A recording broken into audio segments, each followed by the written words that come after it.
I now call to order the August 12th, 2025 Board of Trustees meeting, time being 6:30 p.m. Please rise for the Pledge of Allegiance.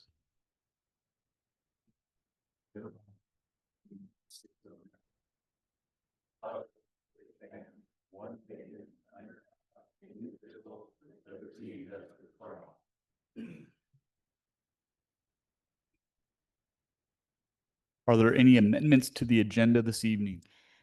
Mayor Shosse, I'm so sorry. Can I take roll, please, for the record? Oh, yeah. Sorry about that. Thank you. Quick, can I get a roll call? Thank you. Trustee Wiegand? Here. Trustee Cannon? Here.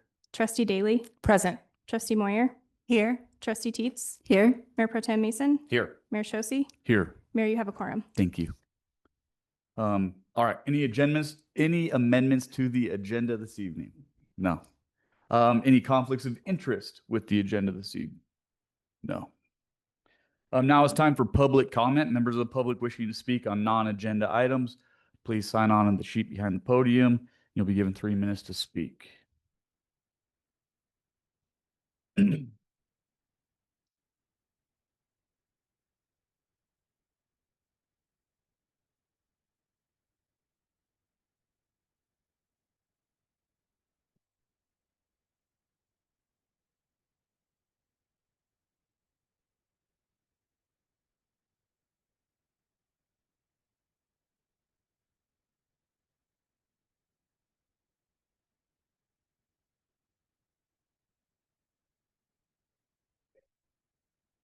Hello. My name is Brian Ehrlich, and I do B Lake Productions for your fireworks shows every year. And so every year I like to come in and kind of just give you a report. We were on vacation the first week after when you guys did a meeting. I missed it last time because I was in Denver. So I'm a little bit late getting in here to do this, but thought I'd come in and give you guys just a quick report on how the show went. We did have a really good, successful show, despite we had three times we had to stop and jump in the vehicles for rain. But we had, let's see here. Let me get my notes here right. Let's see here. We had 584 display shelves loaded and about 116 different cakes and single shot devices and what we call multi-shot devices. Out of all those, we only had 3 of the display shells, 1 6-inch and 2 3-inch, and 1 cake, a 90-shot cake that did not go off. And that they were all mainly because of what rain, we must have not got them covered or something. We had some wet fuses and whatnot, but did very well. So we out of 784 cues, we only had 4 misses, which is very, very good. We usually see anywhere from 8 to 12 or 15 misses in just a standard show. So we thought we did a really good job of keeping that weatherproofed and gave you guys a great show. We are contracted to do about 2,600 breaks, and we did just over 3,000 total event breaks. The reason that is that for those who have been around a while, we have always done a private show like the weekend after out at our place. Well, last year, my wife and I decided we're not going to do that anymore. We had 310 people on the lawn, and it's like, we can't do this anymore. And so what that means is that when I go to the conferences in the spring and I find new products and new things I want to try out and see how they work, I usually shoot them at that show. Well, you guys are forced to take those demos now. And so we had some really good effects. We did we did a lot of, we tried some sequencing where we do the angles and they go up into a fountain or they go up into a bell curve. I don't know if you guys, whoever was there, saw that kind of stuff. So that went off pretty well. We also introduced some big salute cakes for the Star Spangled Banner where the bomb's bursting in the air. And we put up 98 salutes in 3 seconds. So that was pretty cool. And so we like that. But so we are going to be working with the town. I appreciate we got the notice that we will be working with you guys again next year. And not sure if that's a 3-year deal, Patty, or is that... Yeah, I know it has to be done every year, but This was just a 1-year contract and Right. scheduled for the August 26th agenda. okay, yeah, I know that. So anyway, but I will be meeting with Kelly about that. A couple of things in the contract we need to talk about, but the one thing I wanted to just bring up and make aware is that next year is the 250th Yeah. anniversary. And so I'll talk to Kelly and see if there's anything if you guys want to do something special, if you want to add or do something that's a little more, maybe do some set pieces with 250 lit up or USA lit up or, things like that we call, that we don't do normally or things like that. But we're open to any of that stuff. We're learning a lot of more techniques and ways to use smaller effects to get bigger, demonstrations still. So I think we can, maybe add some stuff and still not get above the budget or find things like that. The only issue that we really have is the tariffs, and we don't know. I met with my suppliers just last week. Went out to Des Moines to the national conference, and they won't commit to anything. I asked them if we order now and pay for it now, can we get, and they said, we won't let you order because we don't have enough inventory. We haven't taken a container since May. They're pretty well depleted. They're going to wait and see and wait as long as they can. But if the tariffs are not, I put in 20% increase in the tariffs. If they're more than 20%, we're going to have to talk about either cutting back on the show and not making it bigger for the 250th or talking about the budget. So, but that's something I just wanted to kind of let you guys know is out there. And we will do everything we can to keep it as, within line. We always do. So anyway, that's the report. I hope everybody liked it. I thought it went off well, and we got a lot of positive comments on the Let's Talk Wellington. I think there was a 297 this year. What's that? That's hard to do. Okay. Okay. So thank you. Yep. Thank you.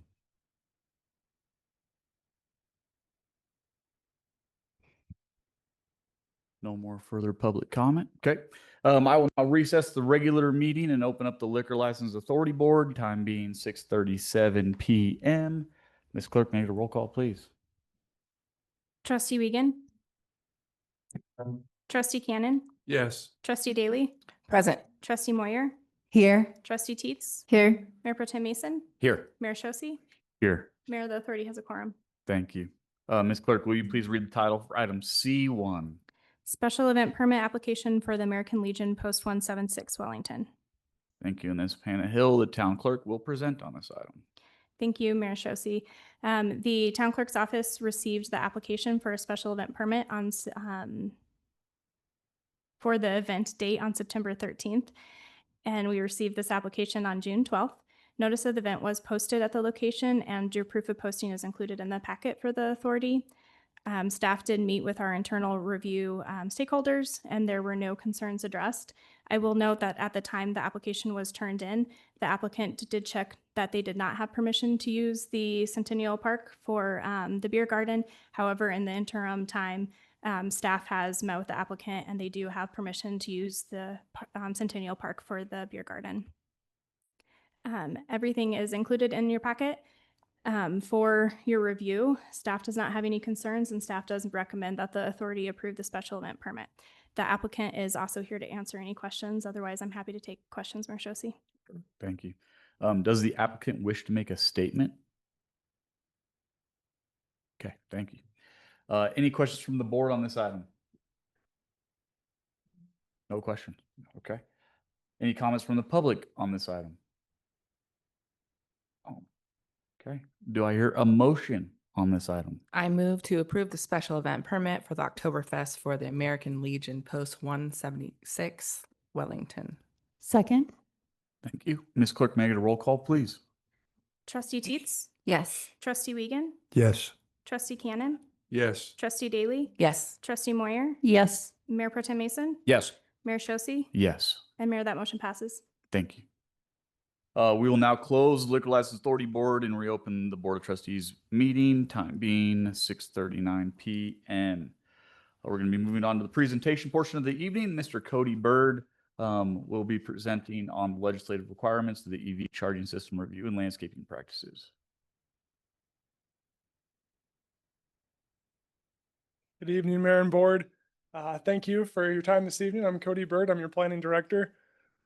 I have some really exciting topics for you tonight. I've got 3 new topics that I'll be introducing, and I'll be asking our senior planner, Brittany Lenoir, to become up here in a moment too. But there is kind of a common theme across these different topics, and what we're sharing tonight is information regarding things that we have to do to react to state legislative changes. So there's a lot of things that we have some local say over how we do things, but we have things that we do have to comply with. So I wanted to start with introducing a couple of those topics on this first presentation. I did combine a couple of things or kind of topic venues, just because we're introducing it so that you know what's going on, you know what staff is working on for compliance. We are seeking some direction from the board on, is this the right path that the board wants town staff to pursue? And we're seeking some feedback on those items so that we can take that direction, advance those next steps, do engagement, coordination, schedule public hearings, and ultimately comply with those requirements.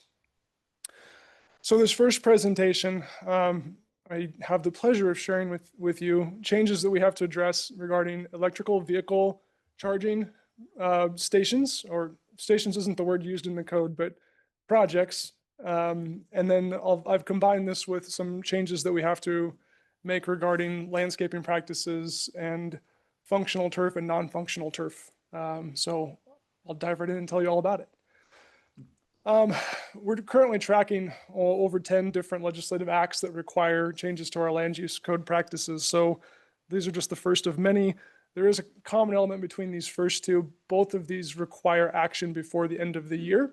So we will be moving fairly quickly on these 2 topics. So starting with the electrical vehicle charging permits, first of all, I want to start off, the state does not require us to add EV charging stations. They're not requiring us to do anything there. This is all about how we review the applications that are submitted.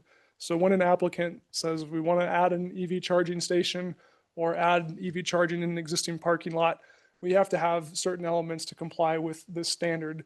The state viewed it as a statewide concern to make sure that there's some consistency, continuity, and objective parameters around review for these across the state, so that to enable deployment of electrical vehicle charging. So this first House bill, and throughout the night I will refer to a lot of these because we have them memorized now, but HB 24-1173, when we say HB or SB, we're referring to House bill, Senate bill. The numbers correspond to the different acts. Stop me at any time if you need a debrief on what those numbers are. But for HB 24-1173, it requires municipalities to take an action regarding electrical vehicle charging projects. There are 3 different paths that we can take, and I'll dive into those in just a minute. I will confirm Wellington is a subject municipality, so we do have to do something. There is not a pass on this one like there are in some of the other actions. And as I mentioned before, we do have to achieve compliance before the end of this year. So a brief overview, there are 3 paths identified in this act. The first describes we can comply by adopting a model code. The model code is 60 pages plus some appendices. It's quite robust. It's very thorough. The Department of Energy and their consultants did a really nice job being comprehensive and putting that together. Probably more than what Wellington needs, but there is some good information there.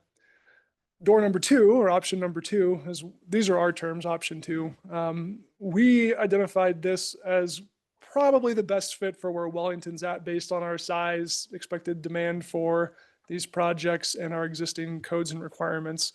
It's effectively, here are the bare minimum things that you need to comply with in order to meet the intent of this legislation. And we identified that as probably being the preferred path, for at least from a staff's perspective, but that's why we're seeking input from the board. And option number 3, again, language that staff is using, we coined this as kind of the opt-out option, and I'll dive into that in just a minute. I did more recently have a conversation with Department of Energy folks, and they said you could also view option number 3 as not just to do nothing, but you could use that as we're not going to use option 1 or 2, but we're going to go above and beyond and do our own brand new thing that meets or exceeds that requirement, which also doesn't feel like a good fit for Wellington based on demand.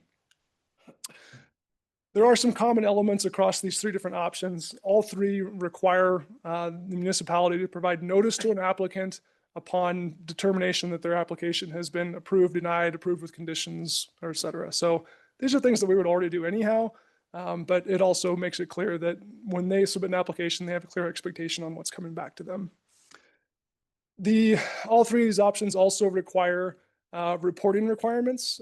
So after December 31 of this year and before December 1st of 2026, we have to track all new electrical vehicle charging applications, the process, the timelines, and the results, and we have to report that back to the state.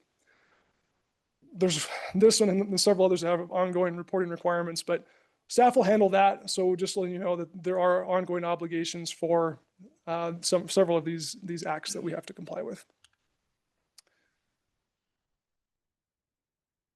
There we go.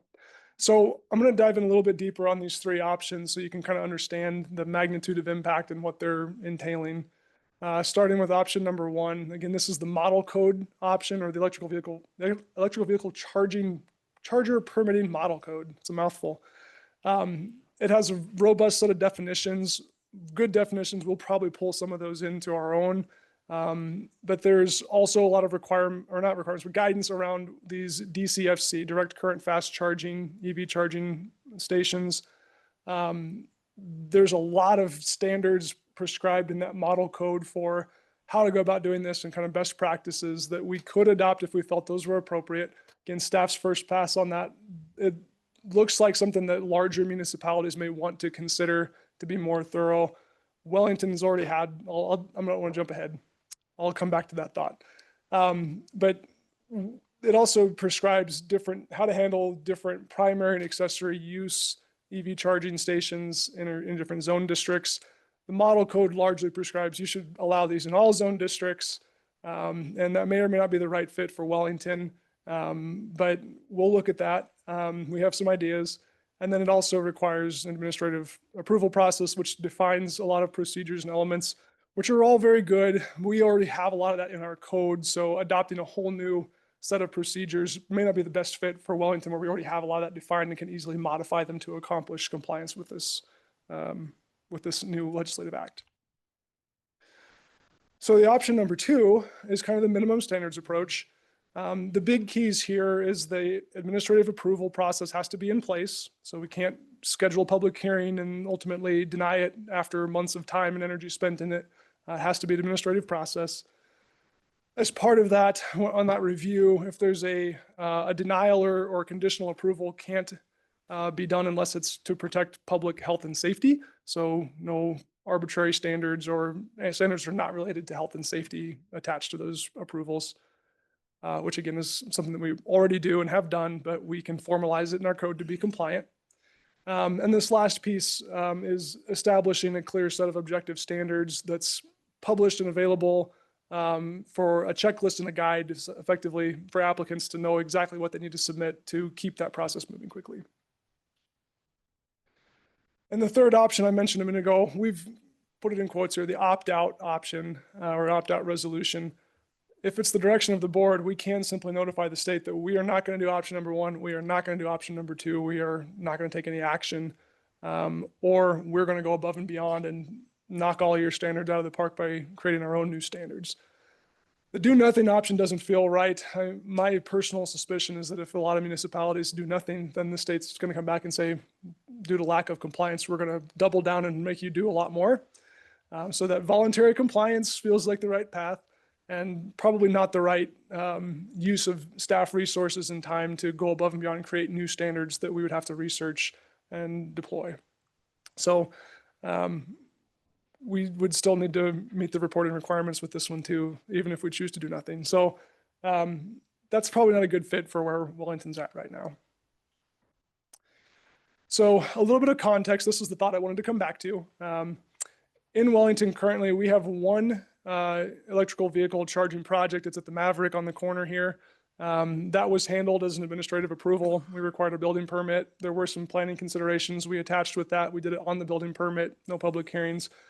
Once they submitted all the information, we reviewed it, approved it, inspected it, and it passed.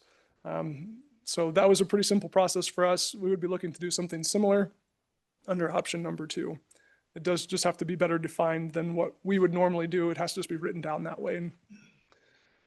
To put it in some context, we don't currently in our code define anything around EV charging. It's not a specific use. There's no definitions for it. There's not a process specific to it. So those are some of the elements that we would have to put into our land use code to clearly identify and how to regulate these in accordance with this act. There are no primary uses. This is a topic I'll jump to on the next slide. Primary use is referring to what was once a vacant lot. Now its sole purpose is a parking lot with electrical vehicle charging permits. The counter to that is accessory uses, where we have an existing commercial business and an existing parking lot. We want to make one or more of those parking spaces accessible for electrical vehicle charging. The parking is accessory to the business use, so that accessory use has a good fit and feel for it. And then updating as part of our land use code and ordinance adopted by the board, we'd have to update our procedures just to clearly delineate all these different elements and make sure that it's very clear, and then publish associated guides and checklists for that. So, as I've said a couple of times, staff's recommendation is to pursue that option number 2. Feels like the best fit for Wellington right now. It's not over the top, meets the minimum standards. It's something that we can accomplish with our in-house staff and technical assistance from the Department of Energy. Colorado Energy Office. I'm gonna take all that back. CEO, Colorado Energy Office is technically our reporting authority there. And so we would be able to accomplish that with the technical assistance provided by their teams and our in-house staffing resources. Again, if staff's recommending option 2, if we pursue that path, it would update our code to have the administrative approval process. We wouldn't condition or deny anything unless it was related to health and safety. And we would publish all the guides and checklists necessary to meet that compliance. We would recommend pulling in some of the definitions. There are some good, in the model code, there are some good elements there that we would want to take advantage of the work that's already been done and implement pieces of that, but the whole thing is probably not necessary for us. Just briefly, focusing in on that primary use, accessory use, staff's thoughts and our recommendation would be primary use, meaning it's the only activity on that property, is probably suitable for our commercial zone districts, probably not our residential zone districts, kind of counter that residential element. And our thinking is that C2, which is our downtown core commercial, probably not the best fit for a standalone electric vehicle charging permit. We did get some public engagement feedback through our Cleveland Avenue surveys, and EV charging was not a high demand for Wellington residents. We understand there's travel needs for the public on I-25, but our downtown business core is already kind of constrained for space. We already need that business clientele there and business support. So parking lots are probably not the best fit for that zone district. If the other districts, C1's neighborhood commercial, C3 is mixed use commercial, those are where most of our business activities happen. Light industrial, if someone wanted to propose a parking lot with EV charging there, staff doesn't really see a problem with that. There's always a balance of what's the highest and best use versus what's the demand and the need at the time. But largely speaking, those uses would be compatible in those zone districts similar to a gas fuel fuel station. So that's our current recommendation. If you have other feedback or questions, I would love to field that. And Trustee Cannon, I'm almost done. I'll come right back to you. So then briefly, accessory uses. This is, as I mentioned before, there's an existing parking lot. We want to convert a parking space to EV, or we want to add a parking space and make it EV. Staff supports that in almost all of our zone districts. When we talked about this topic with the Planning Commission, there was the idea brought up that we're just making sure that there's a conscious thought process around, if we allow accessory vehicle charging at residential properties, which makes sense for apartments, multifamily, individual use, making sure that there's some way to delineate a difference between personal use and commercial use, where we're now inviting people to a residential neighborhood for fast charging or some other charging, which is kind of contrary to that residential purpose. So we're going to take a look at that to make sure that we balance that competing interest there. But largely, accessory uses make sense to our staff to allow that for these EV charging permits. So that's my presentation. That our staff's recommendation is to pursue option 2, as I mentioned, with those caveats. But now I would like to field any questions and take any guidance that the board might have on the subject. Thank you, sir. Mr. Cannon. Trustee. Mr. Byrd, thank you so much for that presentation. I only got one small question. Would you consider a conditional use in C2 for an EV? Because we don't know what's going to happen downtown about development. You know, someone can come into an infill development and so forth like that and want to include that in that district. So a conditional use might be maybe a little more appropriate. Yeah, a good point, Trustee Cannon. I think it would be contrary to the administrative approval process that's required. Attaching conditions in public hearings associated with the conditional use is prohibited by this act. So that would not be a fit. We can look at that further to see if there's an avenue to work that in, but presently our read is that would not be an option.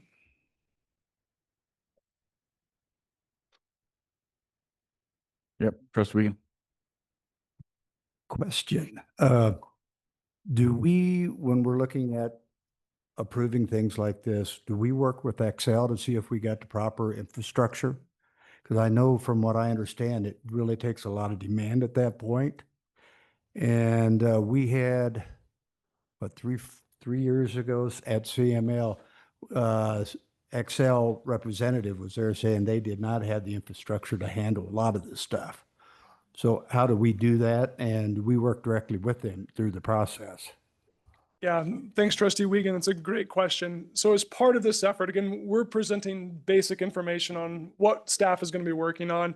We have identified that one of the steps that we'll be taking is engagement with Excel and Poudre Valley REA, Rural Electric Association is our other power provider.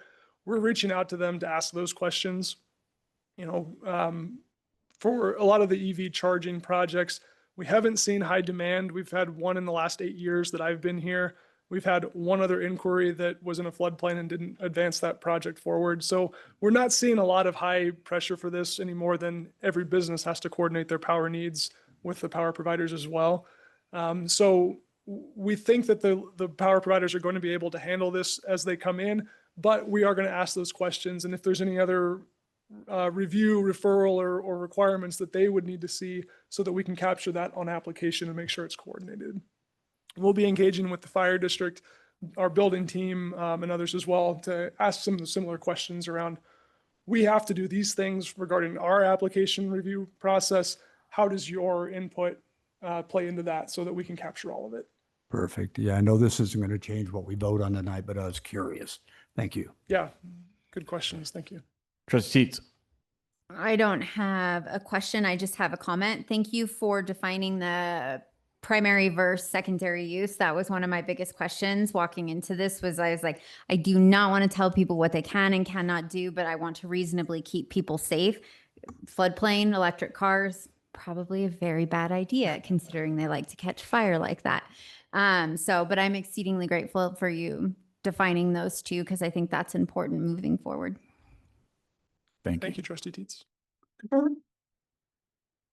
Mayor Pro Tem.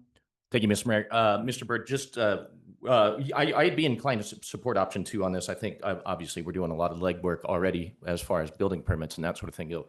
But just to touch on Trustee Cannon's topic there, I think for a C2, it seems to me, and please correct me if I'm wrong here, but it seems to me that if there was to be an accessory use for a C2 development, so any business that happened to have their own dedicated parking lot or anything like that, that would be a permitted use.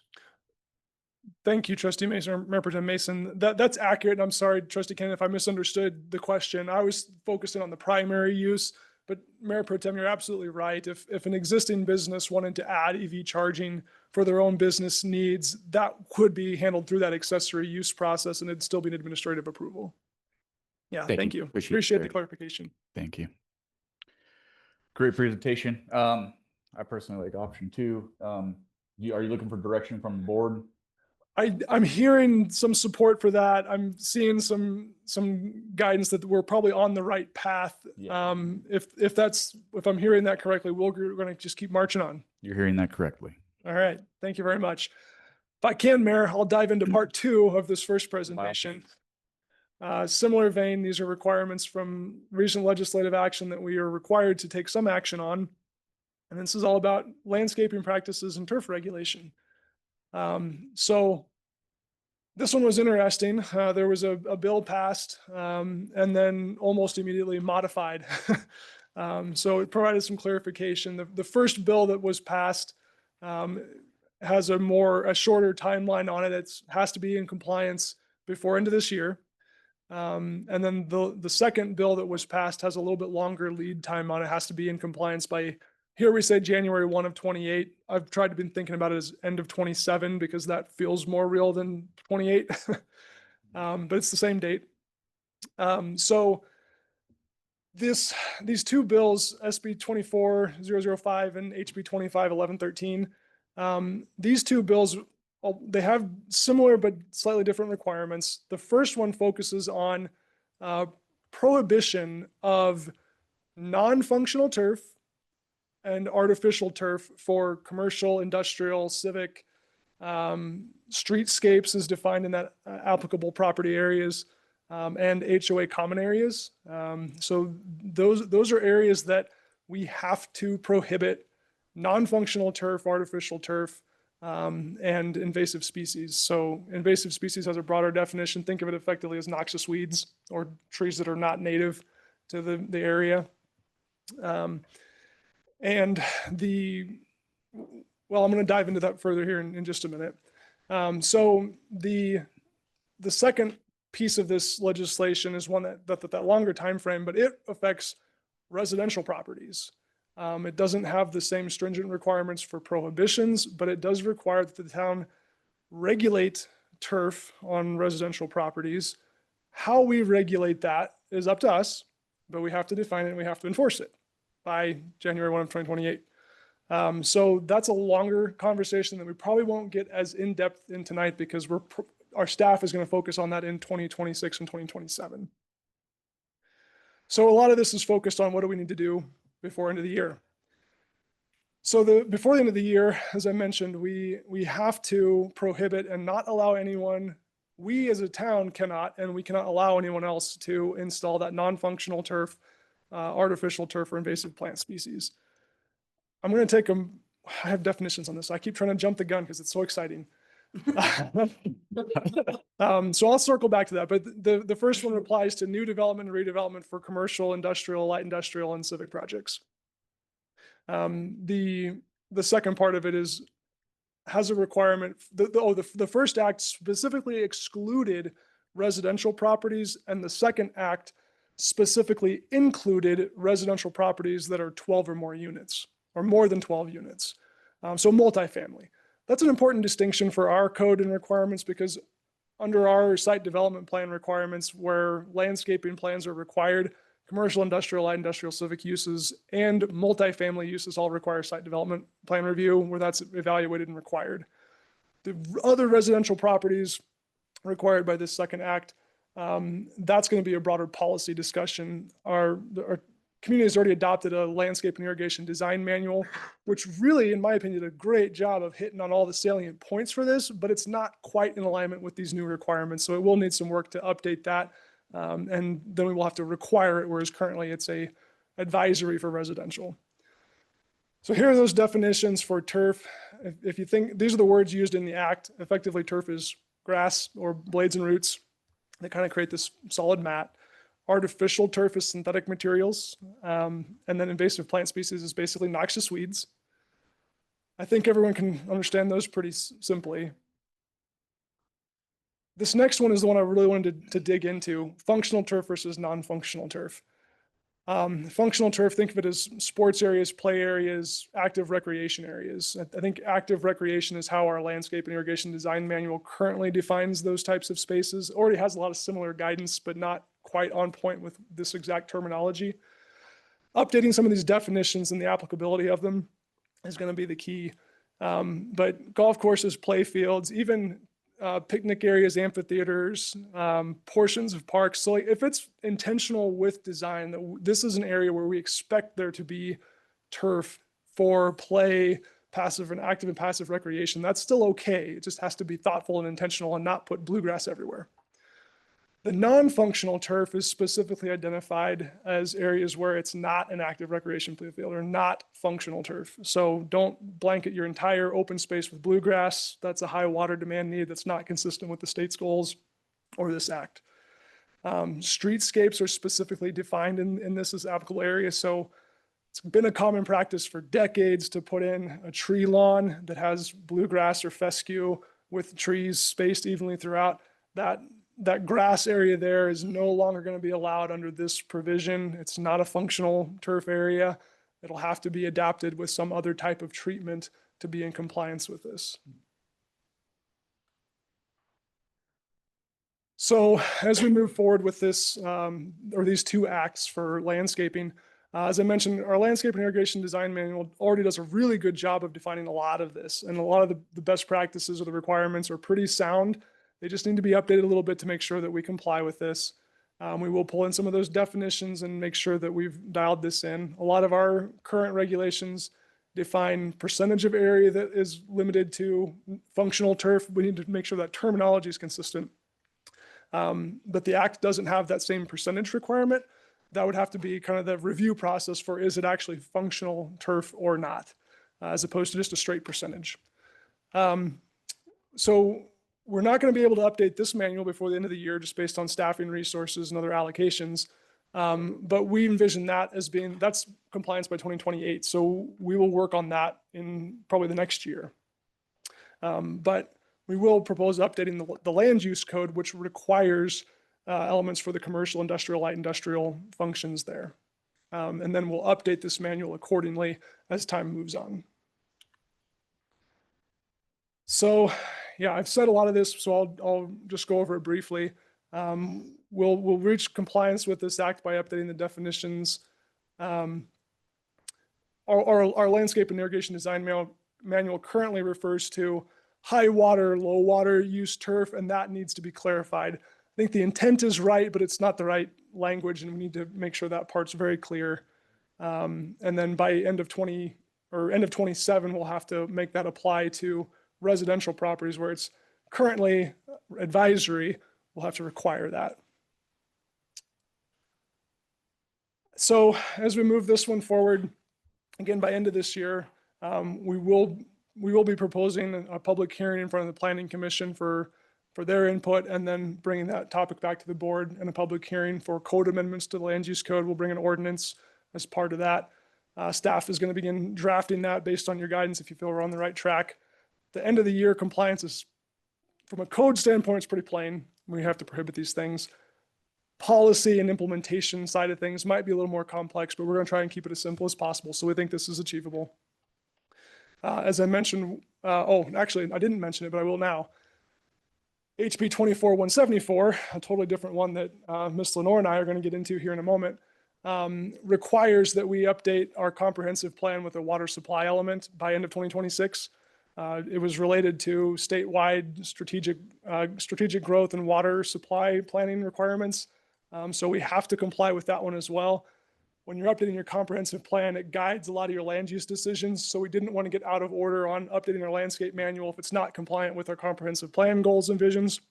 So we envision 2026 being that water supply element completion, and then 26 and 27 work out the timing on adoption of the comp plan. But by end of 27, we would then propose changes to the landscape and irrigation design manual and the code to reflect the requirements of the state's legislation and the comprehensive plan element.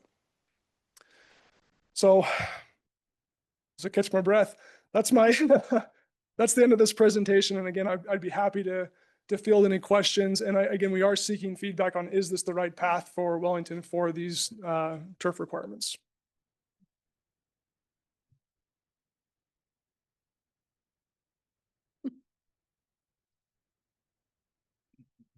Comments? No? Nothing. I'll go first. Mayor Pro Thank you, Mr. Mayor. Mr. Bird, yeah, I just want to get some clarity here. This would be only for new developments going forward. This would have nothing to do with existing developments as far as that goes. They would not have to replace their turf or non-functional turf, if you will. It would apply to any new development or redevelopment. Understood. So yes, but it does not, the act specifically states that no one is required to change what's existing. They're allowed to maintain what they've got currently. Sure. I appreciate that. I'm always a little bit leery of some of the things that the General Assembly kind of throws down our path as far as adoption, because I think some of these things are maybe a little half-baked.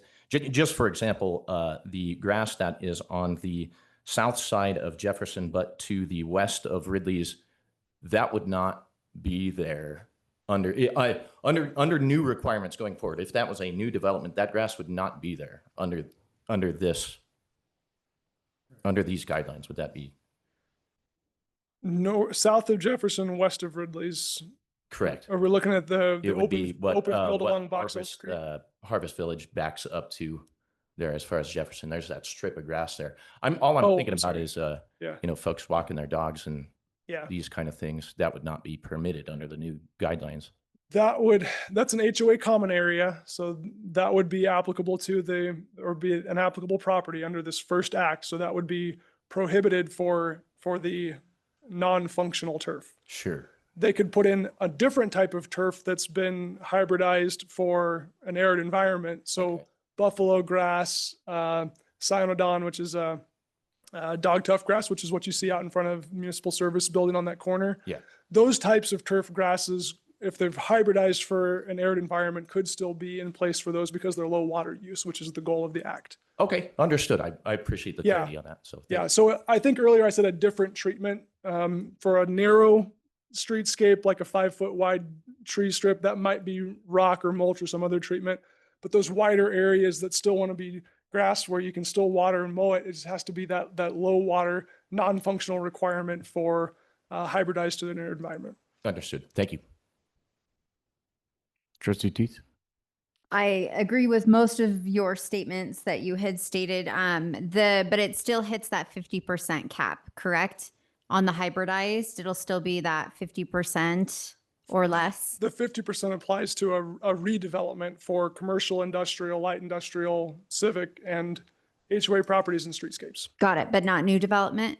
New development and redevelopment. Okay, perfect. That's my question. So it would just be Perfect. that 50%. I'm not comfortable telling anybody what they can and cannot do with their property. So this one was hard for me reading through because I see prohibit and items like that, and it's difficult for me to go and tell someone what I think is and is not okay. The only thing I ask is there any way to look at the artificial turf grass section of it? I don't see a hindrance. It's not taking more water. And if someone wanted to go and apply an artificial turf grass, is there a reason why that is written into there? The artificial turf grass is prohibited for the non-functional areas. So it's not prohibited for sports play fields, play areas on golf courses, tee boxes, putting greens, things like that. So it's not, and the second act clarified that a little bit where it said non-functional artificial grass. So if it's there for a functional purpose, it'd still be allowed. If it's not the functional turf, then it would be prohibited. I So would it's not- still like to see if there's something we can do about that to change that 50% percentage where, say, like, if I want to go and I want to, this doesn't affect us now, but will eventually once the next round of looking at residential rolls around. But if I want to xeriscape my yard and put artificial turf, I mean, some of it looks fantastic that they make now. If I want to do 100% of that in my front yard, I want to be able to do that, not have that 50% limit. So I don't know Yeah. if that's something that can be looked at for future or whatnot. So I definitely hear the concern. The 50% applies to commercial, industrial, light industrial, civic, streetscapes, HOA common areas. The component for residential properties is the town has to adopt and enforce regulations for irrigation of turf. How we do that can get to what you're talking about, which is more of a policy question. Does the town want to allow artificial turf on residential properties? How that's irrigated is the part that we have to regulate. Got it. Thank you. Trustee Kim? Thank you again for another presentation. I have actually copies both the House bill and the Senate bill, and was looking through that. This to me was a little tough, especially the artificial turf, the non-functional versus functional. I had to read it several times before I was able to wrap my head around it. I thought you did a great job, a lot faster than I got to it. I will say that I don't have a problem telling people what they can do with their lawns, especially if it has a higher interest as far as preserving water resources for the entire community. I've been an advocate of our water efficiency plan, of putting, standardizing what minimum requirements are instead of emergency declarations for, for drought use and limited irrigation. That needs to be our norm. I see the need for getting away from the Kentucky bluegrass that, and I'm not sure if I have Kentucky bluegrass in my yard. I think I just got weeds right now in my yard. But artificial turf, it was identified in the Senate bill, and it says specifically it can cause negative environmental impacts, such as exacerbating heat island effects in urban areas and releasing harmful chemicals, including plastics, microplastics, and those forever chemicals that we're dealing with now, because you could release those, get into the watershed and so forth like that, and just exacerbate that whole issue.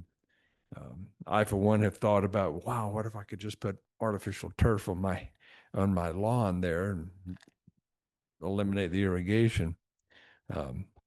But I would rather not introduce that type of threat to the environment. Your turf, as long as we keep in mind that it's got to be hybridized for arid conditions and not a ultra thirsty, green space. So I'm looking forward to the discussion as we move forward to incorporating that to our land use code and develop standards for irrigation, for water, what can and can't be permitted. So thank you. Thank you, sir. Trustee Moore? Yes, so Green light on? did you, oh, has it been on this whole time? I thank you, Trustee Cannon, for bringing up the environmental effects. I think that I'm so glad you hit at the end on the actual goal of this, which is to conserve water, which all of us know that, we need to do. So we have to do it. We have to comply. And I'm glad that we will have ample time to look at the policy and how we enforce for residential. So thank you for your presentation. It was excellent and riveting. Thank you. Real nail biter. Trustee Wiegand? Appreciate your clarification. Real quick, have we talked with any of the local turf people as far as converting things over to the water-friendly grasses? Are they all in for that or not? I have not had any of those conversations. This is a pretty new topic for our staff because this came out this year and was modified in May of this year. So we're especially the residential component was in May of this year. So this is still pretty new. We haven't had a lot of in-depth conversations around rollout of that later, the second part of that by end of 27. I imagine they're going to have some hurdles that they have to jump through, logistics and products and all of that. They also don't have a whole lot of say in that because the state has required this. So I imagine they're going to be muddling through it just like the rest of us are. Thank you. Yeah. Trustee Daly? I want to note, just because there were some comments up here that may be confusing for anybody listening, but there's nothing in this conversation that have to do with any residential properties whatsoever. So we mentioned our yards, but when it comes to, the only thing that we're talking about would be the irrigation of turf on residential properties. It doesn't talk about type or functional, non-functional. None of those items are applicable to residential properties, whether they're being redeveloped or new. This is only relating to the other types of properties that were mentioned many times. So since we mentioned our yards many times with artificial turf, for example, that's not applicable to the direction that we're going to be providing because this is not related to residential properties outside of us in the future indicating how we suggest residential properties are irrigated. Thank you. Mayor Pro Tem. Yeah, and if I can just add one Go thing ahead. to Trustee Daly's comments there, I think, when we're looking at this, really, the picture that I had, and maybe just for any resident that might be listening, as far as clarity's sake goes, really what I'm thinking is like a median, for example, right? What this is basically saying is we cannot just put Kentucky bluegrass in a median, and I think that's reasonable. So just as far as clarity goes. Thank you, sir. Trustee Wiegand. Okay, one last question. I thought you said that this would affect the HOAs, anything bigger, the new developments after 2027? Right. So, yeah. But that would be for homes and everything, right? Or is it just for common areas? So the first act, that by end of this year, we have to prohibit non-functional turf and artificial turf in the HOA common areas. Right. So these are the open spaces that no new or redevelopment can put in non-functional turf. But how about the second year? The second year, the first one's already in effect, right? So any Right. new residential projects proposed, any redevelopment residential projects for those common areas would have to comply with that requirement for no non-functional turf. Okay, The second act, all other residential properties would have to have standards in place and enforced by the town for how they're irrigated. okay. That how they're irrigated can be, that's a really big policy topic. You can get Yeah. into artificial or no artificial. You can get into non-pot systems versus town water. That how is the policy conversation that we're going to have to work through in 2026 and And 2027. we're going to have control of the percentages as far as what people can and cannot do. We're going to have a lot of conversations around what that how looks like.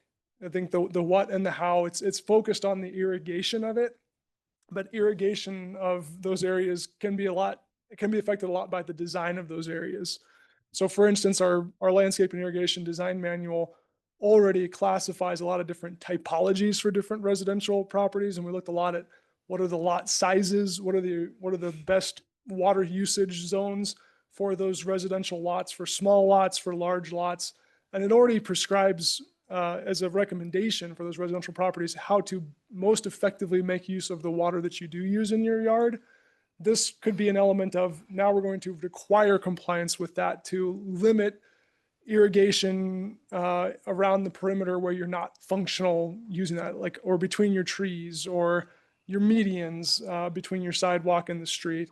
Those are the things that are going to have to be looked at for how those are irrigated. I have a good example actually in Wellington, if for consideration, is Park Meadows along the frontage road has a big green berm with rocks in it and trees and bluegrass. And it takes, well, I don't know exactly what hybrid version it might be, but it is a high water need grass that is out there. They spend a lot of money, or have in the past, watering that grass that really is just a berm on the outside of their neighborhood. In the case of this one, if that were redeveloped or that were a new development, they would opt to put buffalo grass out there, which likely after being settled wouldn't require any irrigation, which would both be better for the environment and save that HOA tons of money. So, I mean, that if you were looking for an intention and a use case in Wellington, I would say that is something to consider. Mayor Pro Tem. I apologize. Just one more quick question. I understand we're mostly focused on the first act here. And the second act is kind of coming down the road. Just for clarity purposes, as far as the second act, could that be as simple as making the watering guidelines that we've passed this year permanent? Is that a solution for such a thing? That's staff's leading recommendation currently, because it's recommended but not required. We could we could require that. It may not be as simple because of the personal preference and other elements there. But as part of that, to do that, we would need to update that manual to make sure that there's consistency and continuity with these definitions, the terms, functional, non-functional. There's new language in these acts that wasn't known in 2021 and 22 when we were developing that design manual. So an overview, update, and overall compliance would get us to effectively what Mayor Pro Tem is describing, where we can just require that for residential properties. Great, thank you. Trustees. So to make this clear, we are discussing both of these acts at this time, correct? Just giving a broad overview of both sides of them. One includes residential and then one is the commercial, multifamily, all of those areas, correct? Yeah, great question, Trustee Teets. So the guidance that I feel like I've got the guidance that I need for tonight, but I'll restate what I'm hearing, and I think gets to your question. This first act, SB 24005, that one requires the prohibitions for the commercial, industrial, light industrial, HOA common areas. That one is a pretty straightforward. We have to comply with this. It's a general prohibition of these things. That's the piece that we're primarily focused on. And I think the direction, what I'm hearing the direction to be is, yep, we got to do it. You got to proceed with drafting that and bringing it back for public hearing. The second piece of guidance that I'm hearing is that for that second act, HB 251113, that for that act, it's a broader policy discussion. Staff had recommended let's do that in 26 and 27. I'm seeing nods of the head that that's a bigger policy conversation that we need to have. It'll probably include updating the landscape and irrigation design manual. It'll include landscape or land use code amendments and public engagement on what that looks like to find the right fit for Wellington. And we're going to do that before end of 27. I'm great with what everybody said. But I did want to ask, if we were home rule, would we be able to not have any of this forced upon us for any of these specific bills that were passed? I don't believe so. Mr. Sapienza, can you weigh in? On this one, I think the declaration at the beginning says this is a matter of statewide concern. So at least the General Assembly has decided that this is a matter of statewide concern. Once you become a home rule municipality, there become a lot more opportunities for lawsuits, because what home rule municipalities believe is a statewide concern and what isn't is different. The General Assembly believes that this is a matter of statewide concern. Okay, thank you. Yeah, but that does not preclude home rule communities from suing the state and challenging the statewide concern, as has been done on numerous occasions over the years. Thank you. Thank you, Mr. Burt. Now we will move on to the legislative requirements for housing affordability and funding opportunities. Thank you, Mayor. I'm going to stay right here because I'm going to introduce this item. I know you've heard a lot from me already, but bear with me. As our town clerk's pulling this up. I love this new system, by the way. This is way better than the old system. Thank you, Ms. Hill. So in the vein of legislative changes, and you've heard from me as recently as March and April of this year on housing affordability, I'm going to start this with a recap from before. I had said in this venue that housing affordability is a complex and challenging topic. At the time, we were bringing forward our housing needs assessment, or HNA, and some minimum land use code changes that effectively targeted some low-hanging fruit for how do we remove some of the regulatory barriers that are preventing affordable housing. And at that time, I said, this is the tip of the iceberg. This is the starting point. There's no silver bullet. This is a complex issue, and I'm going to be bringing you more. I'm bringing you more. And I've got Brittany Lenoir, our Planner 3, here to help me with this one. She's done a lot of the research on these particular topics and very knowledgeable on these subjects as well. So starting with a little bit of a recap, where are we at on housing affordability? Senate Bill 24174, which I've referenced a couple of times, and we will a couple more times throughout this presentation, had pretty extensive requirements for things that that municipalities have to comply with. Doesn't tell us how we do it, it says that we have to do it. The first one that we did with 24174 was the housing needs assessment, which we have completed. This board has seen that final report. It's been accepted. We have submitted it to the state for compliance purposes. They are evaluating that currently. I think there's a good chance they're going to accept it with or without a few additional changes that staff can handle. But we're really close on getting that piece completed, and then there's about 6 more associated with 24-174. Not to be too tongue in cheek, but we put a little "you are here" marker on that first column because it feels that way. There's a lot more work to do. But what we did with that housing needs assessment, we also identified some of that low hanging fruit, code amendments to allow different densities, increase the availability of different housing types in residential zone districts, amended lot sizes, reduced some of the parking requirements, clarified some of the open space requirements for infill development, a lot of the just removing barriers. And that was really just the start.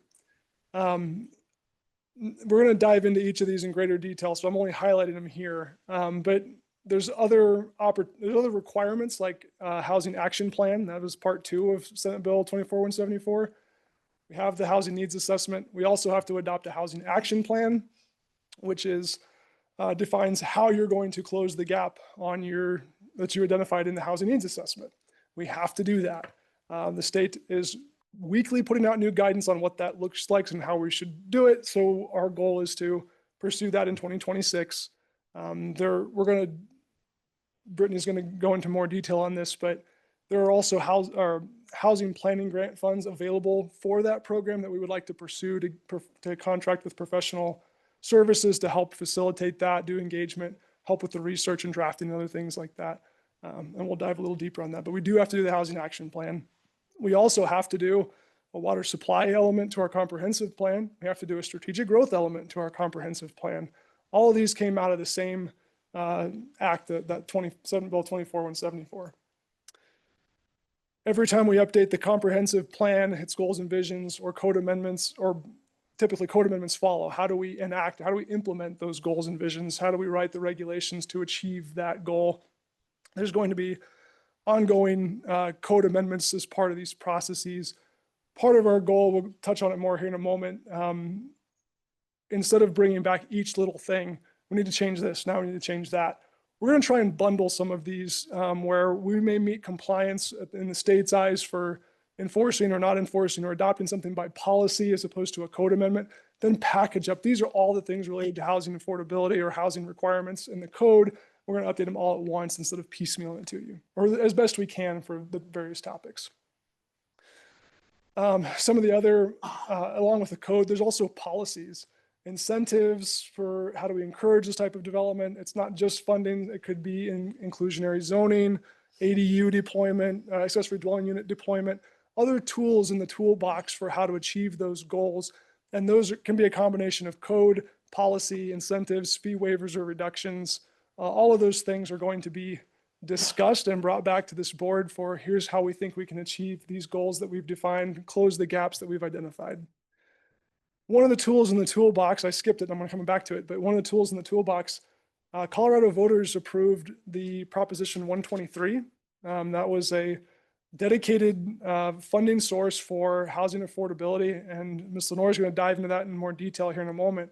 But it provides funding for different uses. It provides a local planning capacity grant funding source that staff can use for contracting with professional services, doing preliminary designs or feasibility analysis for different projects, software, hiring temporary staff. There's a lot of different uses for it, but they're all kind of defined as eligible uses for that grant.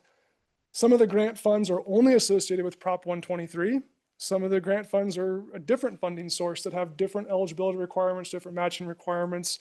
And we would like, as a general rule, we're going to go into detail here in a minute, a general suggestion, staff would like to keep all of the options on the table to find the right fit for Wellington.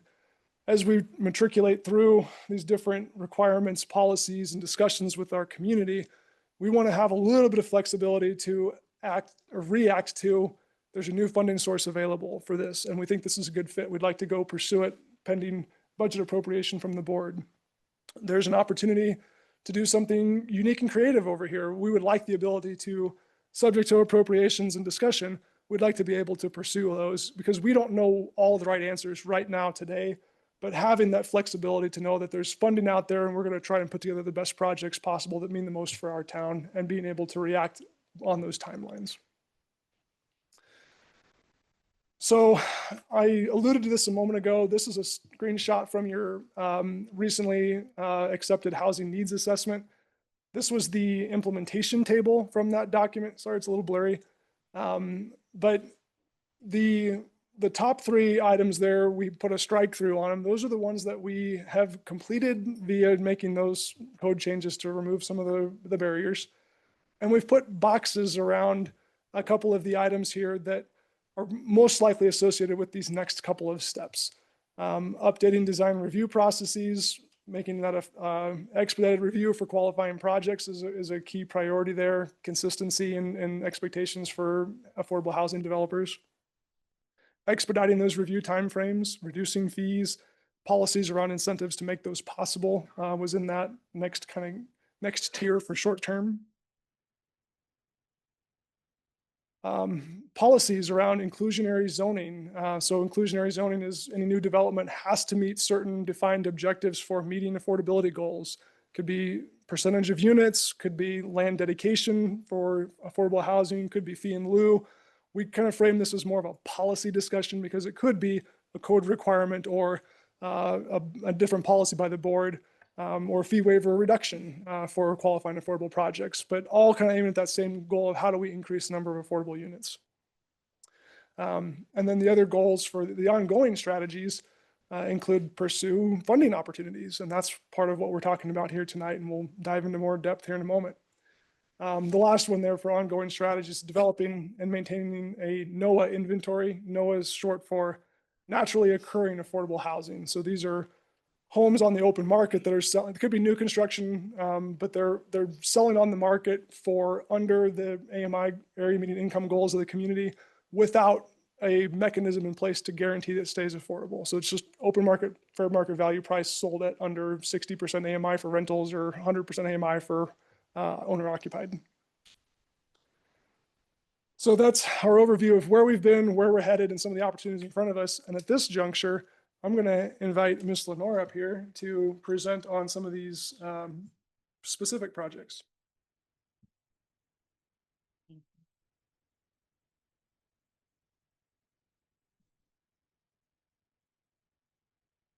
Good evening, board members. My name is Brittany Lenoir, Planner 3 with the Town Planning Department.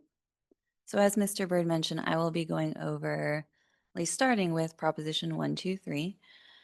This was a voter-approved proposition that was approved in 2022, and it created the statewide Affordable Housing Fund. Those funds were divided up. 40% of those were divided to DOLA, the Department of Local Affairs, and it created things like the Affordable Home Ownership Program and Local Planning Capacity Grant Program. 60% of those funds were allocated to the Colorado Housing and Finance Authority, and those were allocated more for land banking, equity, and concessionary debt programs. So these funds can be made available to local jurisdictions that choose to opt into Proposition 123. And I do want to clarify a bit on that point. It's not only jurisdictions, but also residents within those jurisdictions. So for example, if Wellington were to opt into Proposition 123, it would open up opportunities for our residents to, for example, enter into the Affordable Homeownership Program. And so what does a opt-in or a commitment to Proposition 123 mean? It means a 3% increase in affordable housing over our baseline. And so that's a lot of words, and I'll try my best to break it down for you. And so we can start with the reporting cycle. It is a 3-year reporting cycle. Right now, our current cycle is 2023 to 2026. So if the board decided to opt into Proposition 123, the deadline to opt in would be no later than November 1st, and that would be opting into the final year of this current 3-year cycle. And so it would be an agreement to a 3% increase in affordable housing over our baseline. And so reporting on that would be due next year, December 31st, 2026. And so breaking down, what does affordable mean? And so for affordable housing, it includes rental as well as ownership.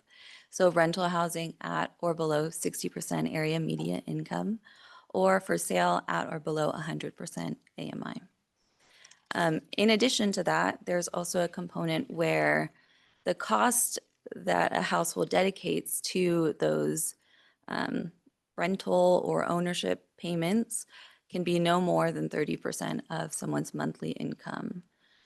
So there is the base fee as well as that 30% allocation. So it has to meet both of those.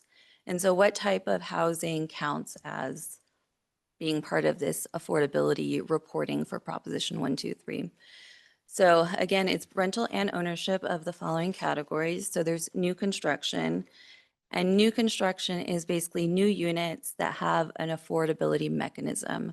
So it's something like a land use restriction agreement that sets income limits, or something like a deed restriction where the next owner cannot, or a seller can't sell it for more than a certain percent. So those are mechanisms to ensure affordability moving forward. Preservation would be something like an existing home that has an affordability mechanism, say it were to expire or about to expire. An affordable entity or a town could take that and extend the agreement. And so that'd be preserving that affordable unit. Conversion would be something like an existing hotel or office building that would be converted to affordable. And then the last is the only category that does not have an affordability mechanism, and that's NOAA, or naturally occurring affordable housing. And that's housing just because of its location, the market, its age, its condition is naturally affordable. And so those types of housing would count for Proposition 123. So again, what is our baseline? A 3% increase over our baseline. Our baseline is the estimate of the existing number of affordable units. So town staff work with DOLA, the Department of Local Affairs, and also use their baseline assistant tool along with census and Federal Reserve data to calculate our baseline.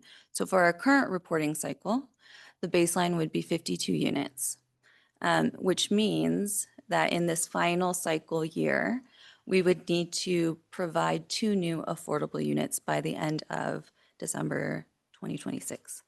That could mean new construction, preservation and conversion, or that naturally occurring affordable housing. And so it's a little small. On the left-hand side, you'll see that graphic, and that's from the DOLA website, that basically spells out if you were to opt into the first year of this reporting cycle, you have a 9% agreement over the 3 years. Since we're opting into the final year, we would have a 3% agreement or commitment over that final year with reporting due in December of next year. And so when our new cycle happens, we have a new baseline that is calculated. But again, for this current reporting cycle, 52 units, which equates to 2 new affordable units. So what happens if we don't make our commitment, if we don't reach that 3%?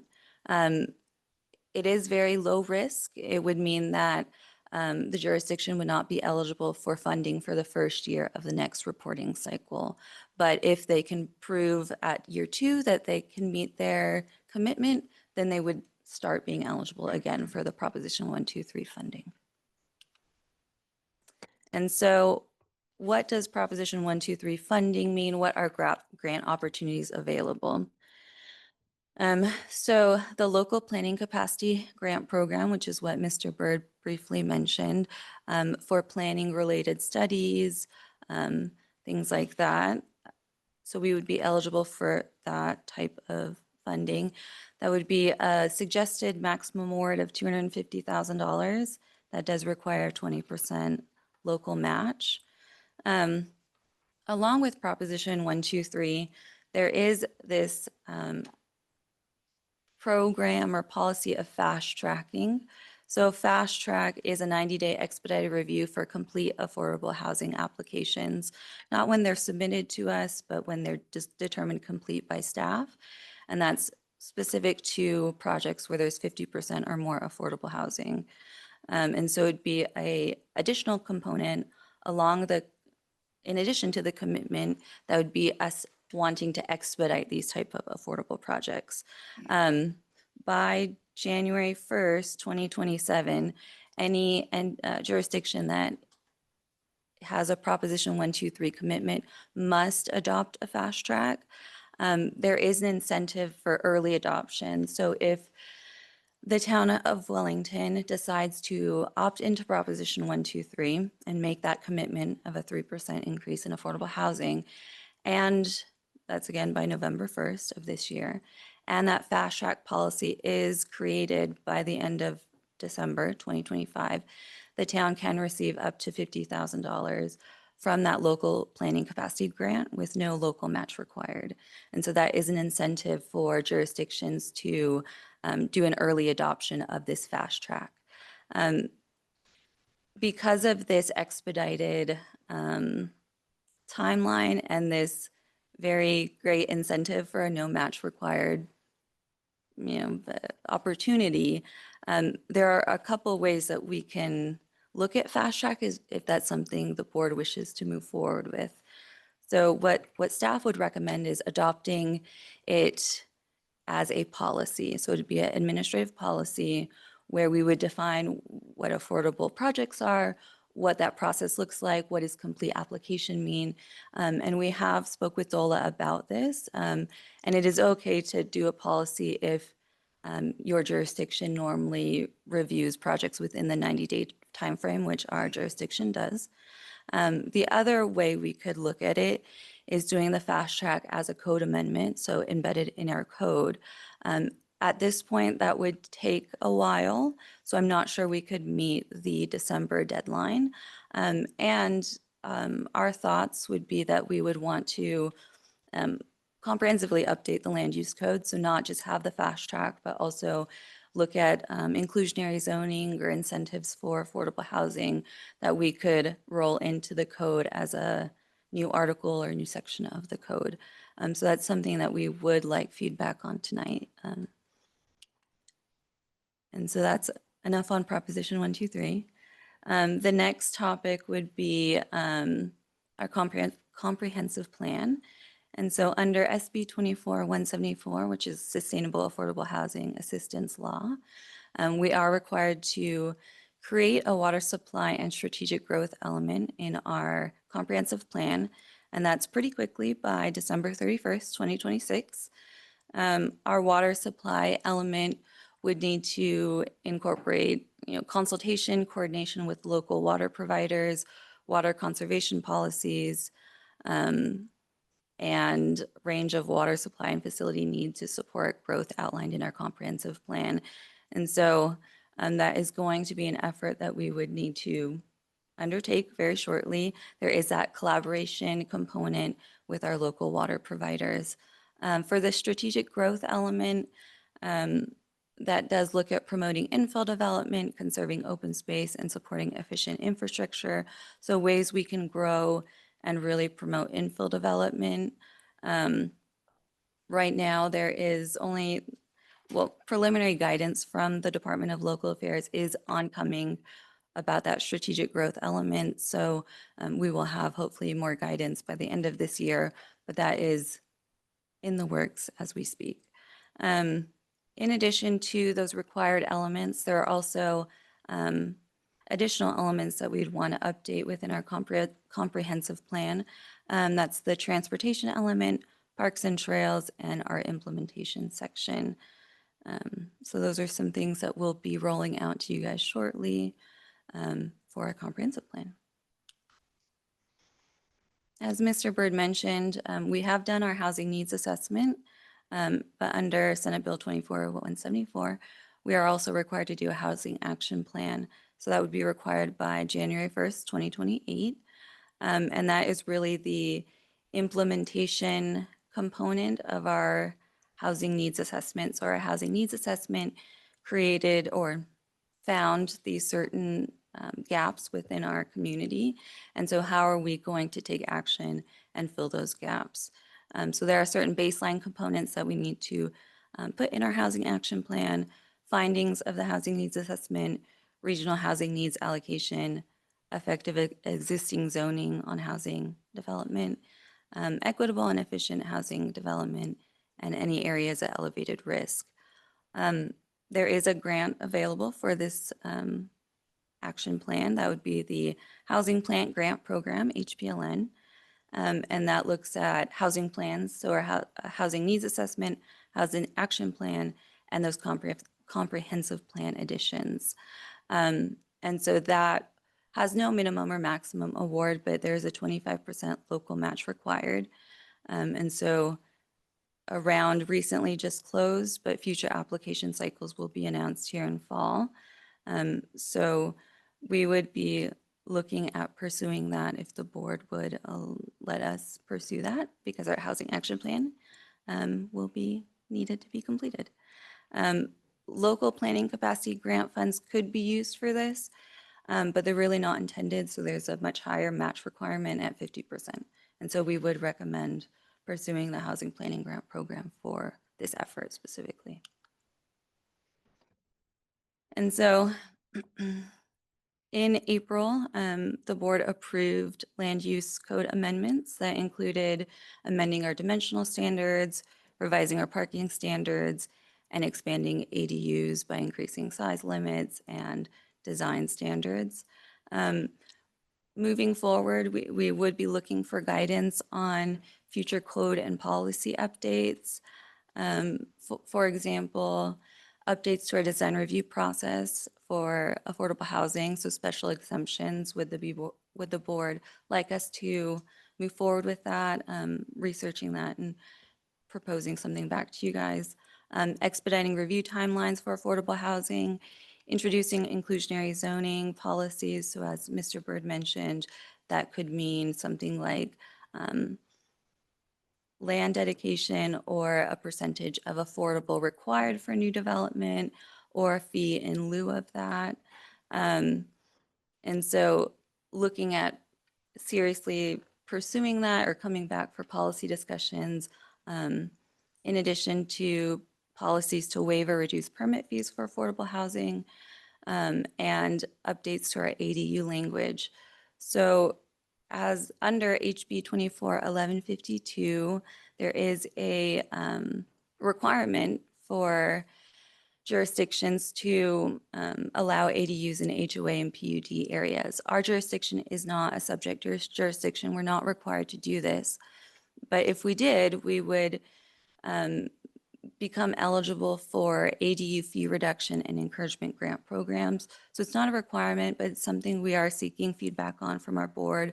If that's something you'd like us to pursue, again, allowing ADUs within planned unit developments and HOA controlled areas. And so with that, I'll hand it over to Mr. Bird.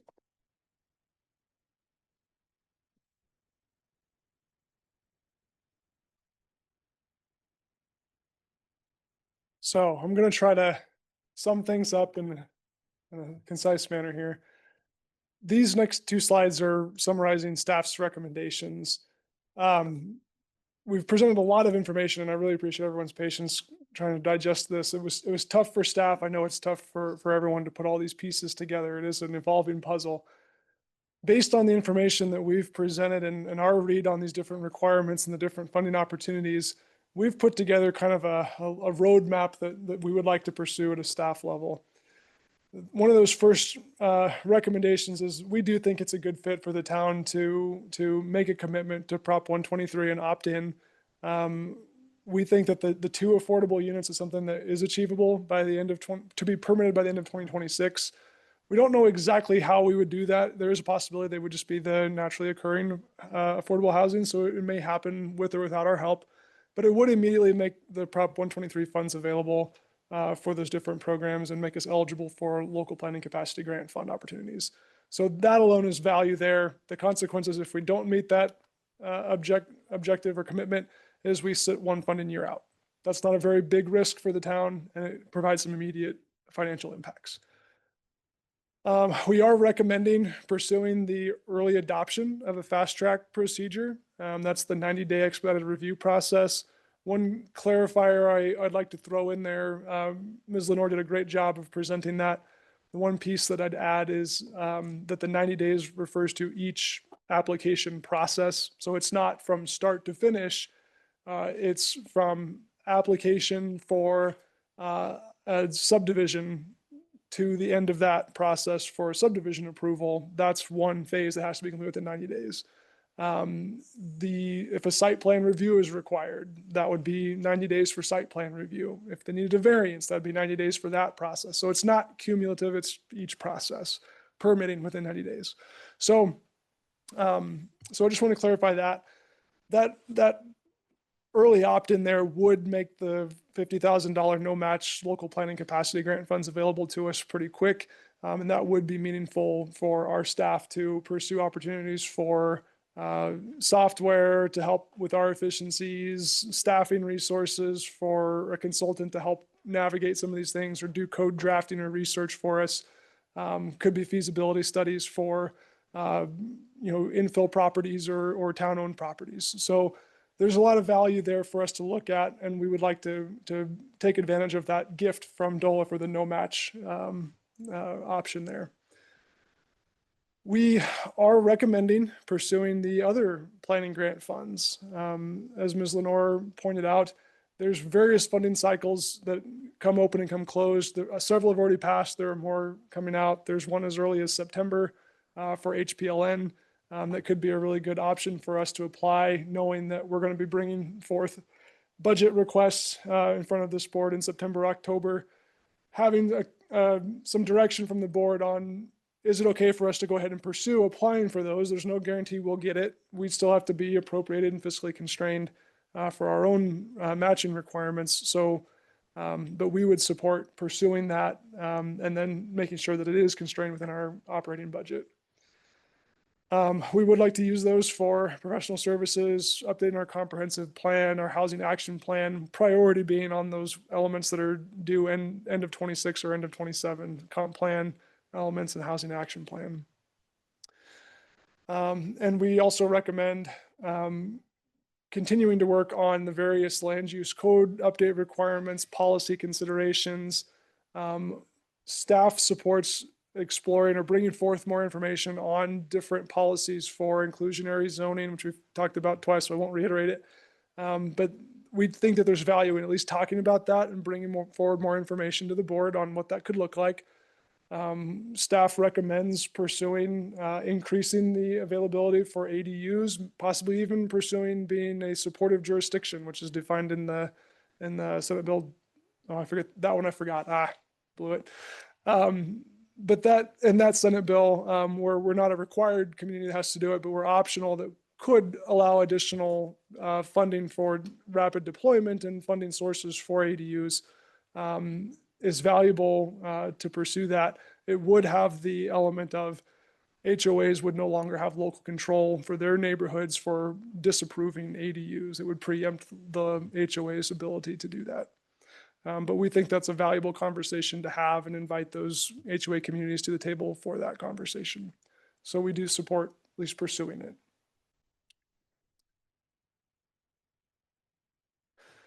So in this slide, a lot of this information is similar to what I just summarized, but because this is so difficult to navigate these various topics, we tried to put these into lanes or pathways here.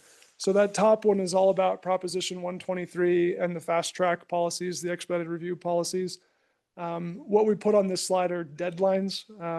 If we wanted to make a commitment for that last funding year for Proposition 123, we have to submit that commitment before November 1st.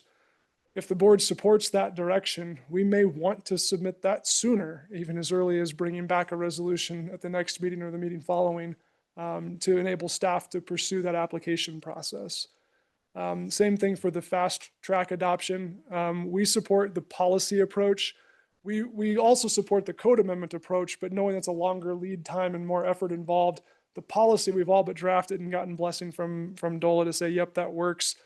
We may bring that, with the board's direction and support, we could bring that back as early as the next meeting or following meeting for that fast track process to meet that objective, get us our up to $50,000 no match funding. And you have to have the expedited review if you're in Prop 123 anyhow. So if you're doing Prop 123, you might as well do them at the same time. We may be able to do that earlier than later. We do want to, as part of that Proposition 123, $50,000 no match option is something we would like to get. We would also like to pursue additional local planning capacity grant funds to help achieve the objectives of Prop 123 and increasing affordable housing availability. Comprehensive plan updates, there are funding sources available there through the HPLN grants. We would like to pursue those for the comp plan elements and the housing action plan requirements. We'd like to begin applying for funding cycles for that. We'll bring back budget requests for the board to consider for our local piece on the funding there. But knowing that we can pursue that at a staff level would go a long way for us to be able to put together the projects, the programs, and submit the application packages for those. Again, there's no guarantee that we get them, but we have to know that we can apply for them if we're going to chase them. The housing action plan, I mentioned that the HPLN grant funding, we would like to pursue that. That's a requirement, so we have to do it. We might as well get some help to pay for it instead of doing it all in-house resources. And then those code amendments, those are, some of them have a timeline, others are more ongoing and more policy related. So as timing or programs dictate, we'd like to continue to bring those forward for discussion, public hearings, and ultimately adoption, either by ordinance or resolution, depending on what that policy or code is. And just continue to work on those efforts to overall expand housing affordability in Wellington.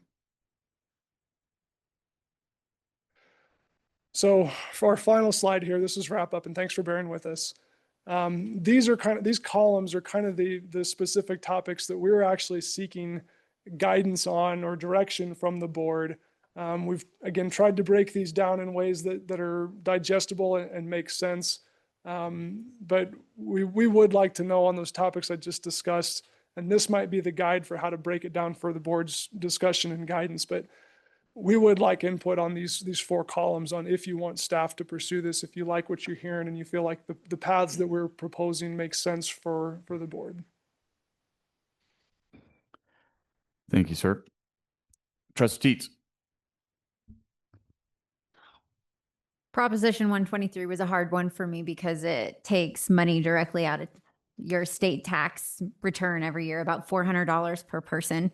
My only worry is, and the reality is what happens if the state budget is below the standard? Do they start pulling these funds if we opt in?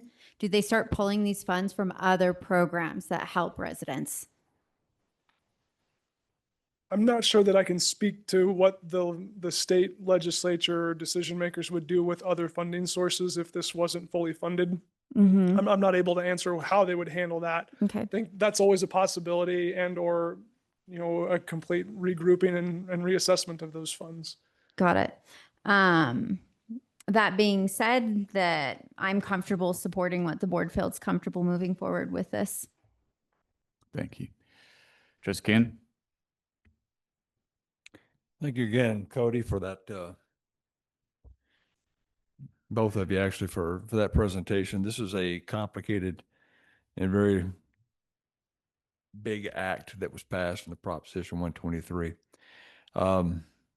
My first question is, in light of, turf and irrigation standards and land use codes updates and EV charging stations, and now this massive thing, do we have the capacity to get all of these things done by the timelines you're talking about? Yes, we could always meet the commitment by November the 1st, and we could probably do a pretty good job of getting a fast track policy letter together by the December.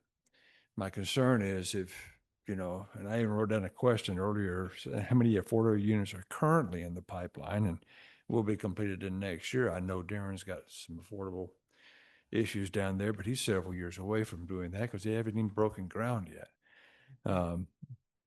And my concern with that is, okay, let's say we make this commitment, we jump into this, we get a $50,000 grant with no match to help us propel us along this path there, and we don't get maybe this path that we're following gives us some direction for the next steps. But if we don't do the affordable housing increase at just 2 units, then we're still going to be a year delayed because we're not going to have the funds available to us for that $250,000. Mhm. 000. And I'm not doubting staff, I'm just doubting collectively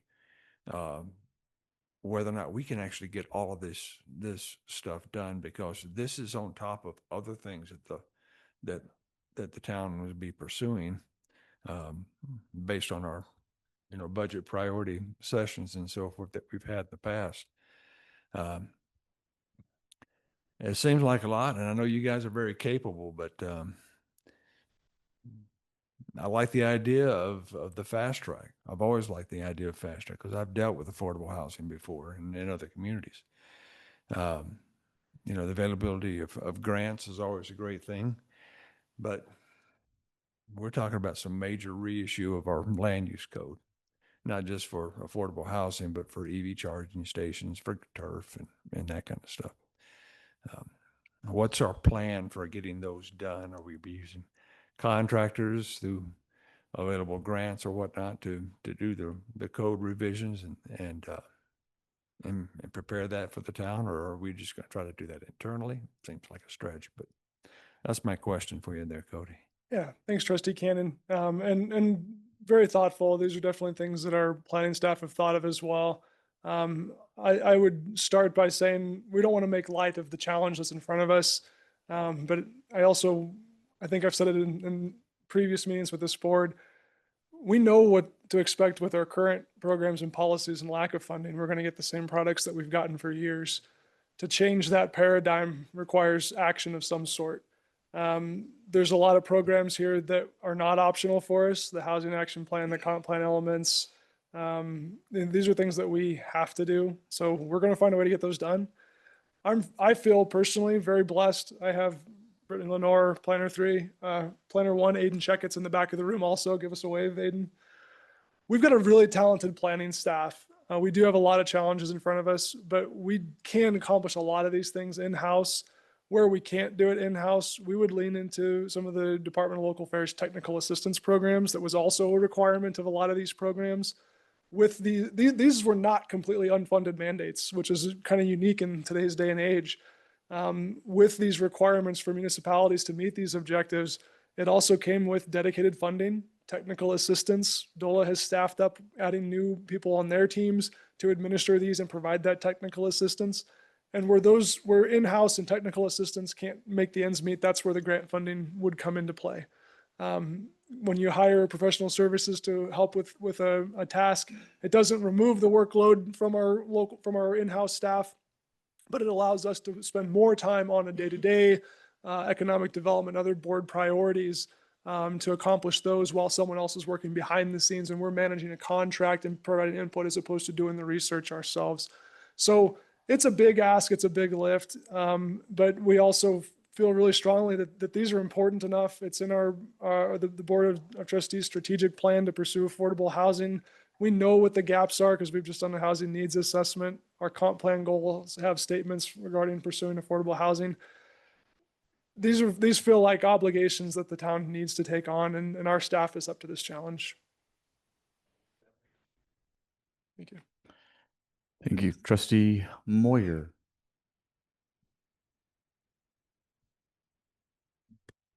Thank you for this presentation. It is, reading through this, I might feel complicated, but I feel like it's a really simple, straightforward answer because we've committed to increasing the quality of life for our residents. And affordable housing is one of the only ways that we can control that we can do that.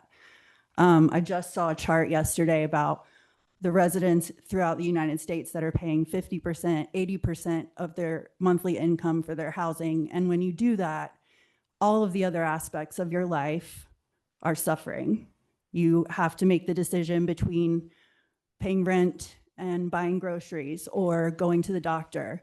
It's proven that children's health care, their likelihood to go to college, all of these things increase. They have more friends because they have a permanent address they can invite them over to. Like everything gets better when you have a stable place to live. And I think it's our duty. We did commit to it. You're right. And I thank you for being committed and passionate about it because it's so important. It's very important. I'll get on to my other comments. I feel privileged to be a part of the board that gets to make these big steps and moves to increase our affordable housing stock, because it's, I mean, comparatively to other municipalities, it's almost non-existent. And that was a really sad thing for me to see, because I know it's not because people don't need it here. To have a baseline of 52 units in a population like ours is actually insane. It's not acceptable. And trying to increase our inventory through typical construction practices is not going to happen. We can't do that anymore. We have to be innovative. And all of the policy changes, the land use code changes, fast tracking, all of those things, not that we aren't innovative, but those are things that are being done across the nation. Municipalities are having to make these bold moves, these bigger moves, so that they can tackle a problem that is actually affecting our entire world. And things aren't going to get any cheaper. We have, as was mentioned before, the tariffs. And to compound that, due to our political climate, we are now lacking a labor force. And so many things are going to be more expensive. We already had a lack of skilled labor. That's been a challenge for a long time, but it's gotten even worse. And so they're predicting a huge increase in the cost of producing housing, period. Affordable housing comes with all of this funding, partnerships, all kinds of resources to access to make it possible. And it is possible, because I see it happen every single day. I like that the 2 units, or the increase in units and percentage, can be done through repair, preservation, all of that. We have properties that could probably qualify, and we have infill lots, we have land. The ability to bank and create land trusts is another thing that we see across the country. You have to do that now, because land is only going to get more expensive. Lots are only going to get more expensive.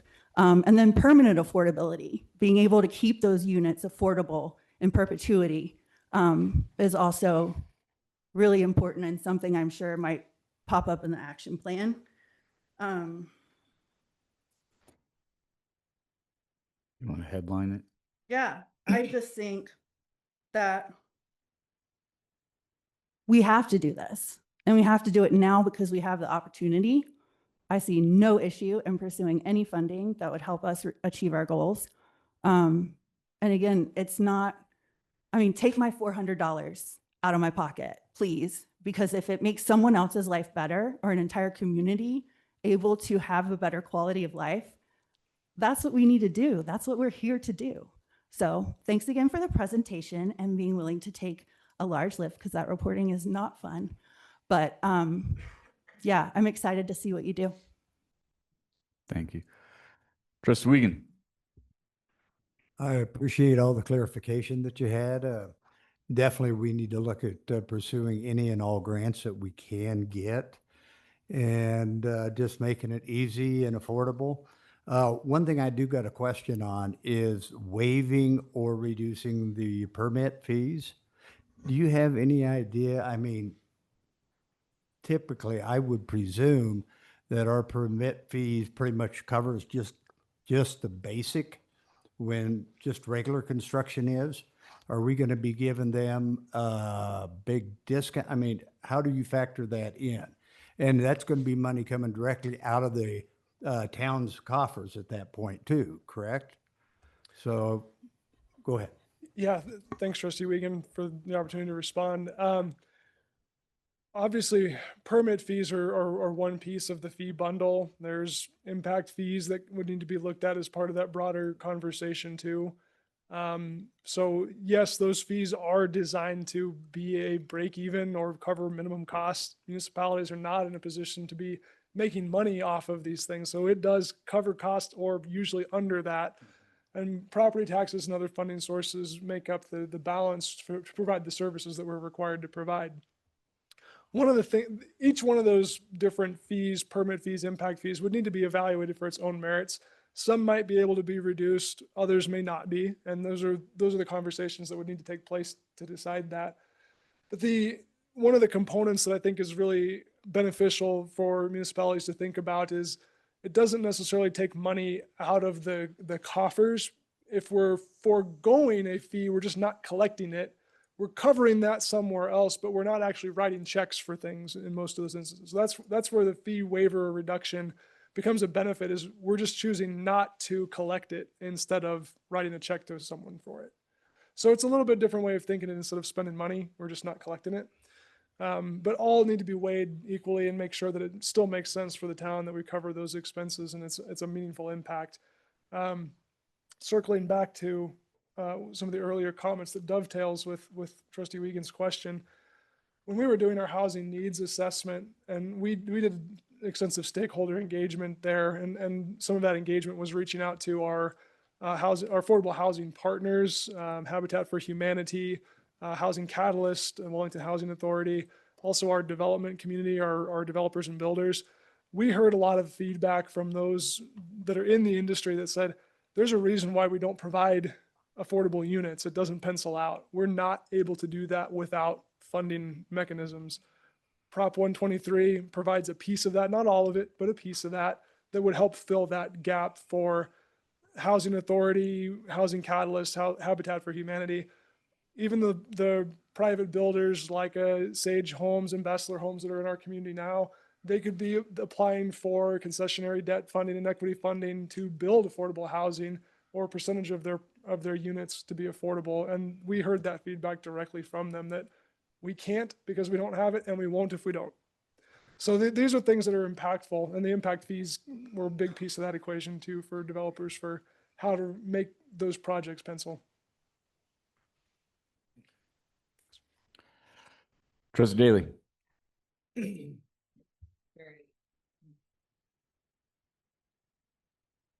It is very concerning to hear that our current inventory of affordable housing is only 52 in our community. So that is shocking to hear. And we have already committed to increasing affordability in general for our residents, and primarily, of course, through affordable housing. So I am at 100% in support of any opportunity that will help us to accelerate those goals. And I'm so excited for us to put our action plan together and see what our methods will be, because right now we haven't determined that, right? So we're talking about fee waivers, all those kind of things. But the point is that we have not made decisions on what our action plan will be. So that's not necessarily what we're discussing tonight, but the fact that it will occur and has to is exciting news, because that's means that we have a plan for our community to improve and increase affordable housing. So with that, why not add, additional opportunities like a $50,000 grant with no match in order to improve those planning processes? So that makes complete sense. Based on that, I would also, I recommend that we do commit to Proposition 123 and fast track as well, to make sure that we can get the maximum return on our commitment to these programs. Regarding budget requests for grant opportunities, again, this is a commitment of this board within our strategic plan to increase affordable housing. So if we have the opportunity to apply for and utilize grants that will, again, accelerate or provide additional opportunities and catalysts for affordable housing, we absolutely should do that. So that does involve a commitment of funds if it does relate to matching for grants. Absolutely. We should be investing money in items that drive our strategic plan to serve our community. So there's no question for me that we should be budgeting towards opportunities for grants. And then regarding land use code changes, most of these are going to be required anyway, but we absolutely need to do that. I do support the ADU items that we were discussing, to comply to House Bill 1152 and allow ADUs and PUDs and HOAs, plan developments and HOAs. And the reason why I say that is a lot of people may be concerned of there's a reason why they're not allowed in my HOA, for example, because it wouldn't fit or whatever the case is. But keep in mind the ADUs would still be subject to all building requirements and setbacks and anything else that we have in land use code. So if we have determined that things fit where they can based off of our land use code and, anything within our action plan. I think it would protect and make sure that people are still having a good living environment, not overrun tons of units on one property or something. So I see outrage or concern maybe in that nature related to this one. But we already have so many checks in place for that. And so we're good there. And then talking about inclusionary zoning, the fee waiver, I promote all of these options. I think it follows our steps for a strategic plan. So did I provide feedback on all the items that you requested, Cody? I do believe so, Trustee Daly. Thank you. Sure.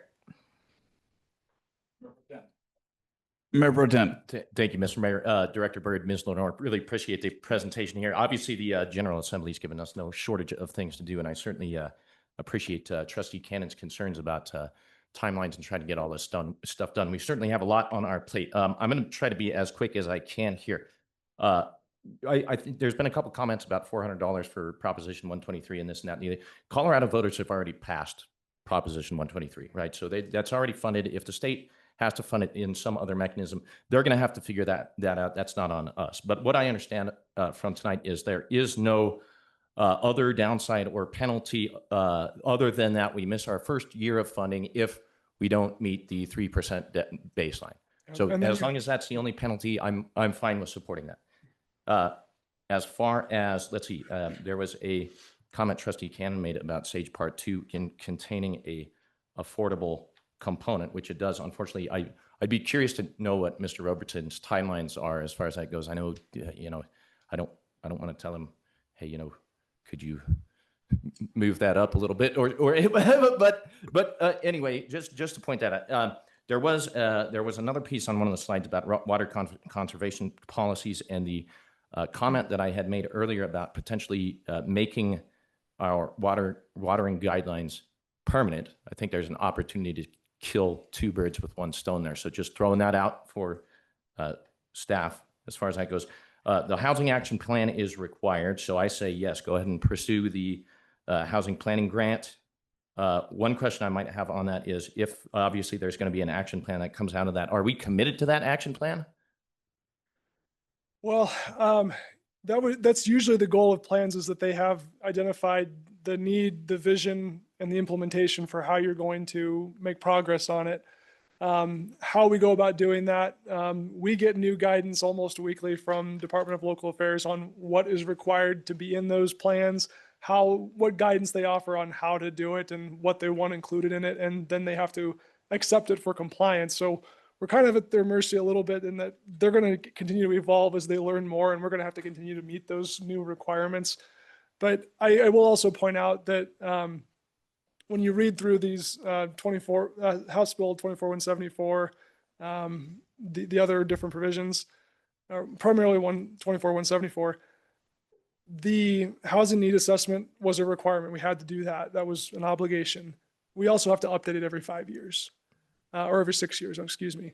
The comprehensive plan elements for water supply and strategic growth plan, we have to do those. We have to update them every 5 years. The housing action plan has to be updated every 6 years.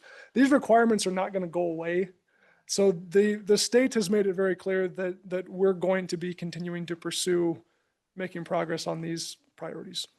Understood. I appreciate that. I just don't want to, I'm a little wary of over committing us because obviously we haven't seen the action plan. We don't know what's going to come out of the action plan, but that's a discussion for another time. Like I said, we know we need to get it done. So let's go ahead and apply for the grant would be my recommendation. As far as, just one real quick question, as far as ADUs, if a property owner was to rent out an ADU, does that qualify as an affordable unit?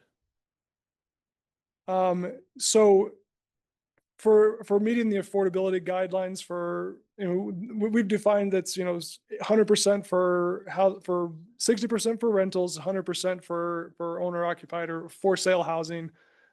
So it doesn't have to be that way. Someone could rent an ADU at market. Sure. So there's not a requirement that it has to be affordable. But they could be. But they could be. And Understood. generally speaking, what we've seen across the country and from other examples in other states where this has already been rolled out and kind of tried and tested, naturally ADUs are going to be more affordable than other forms of housing because of their size, the scale, the locations.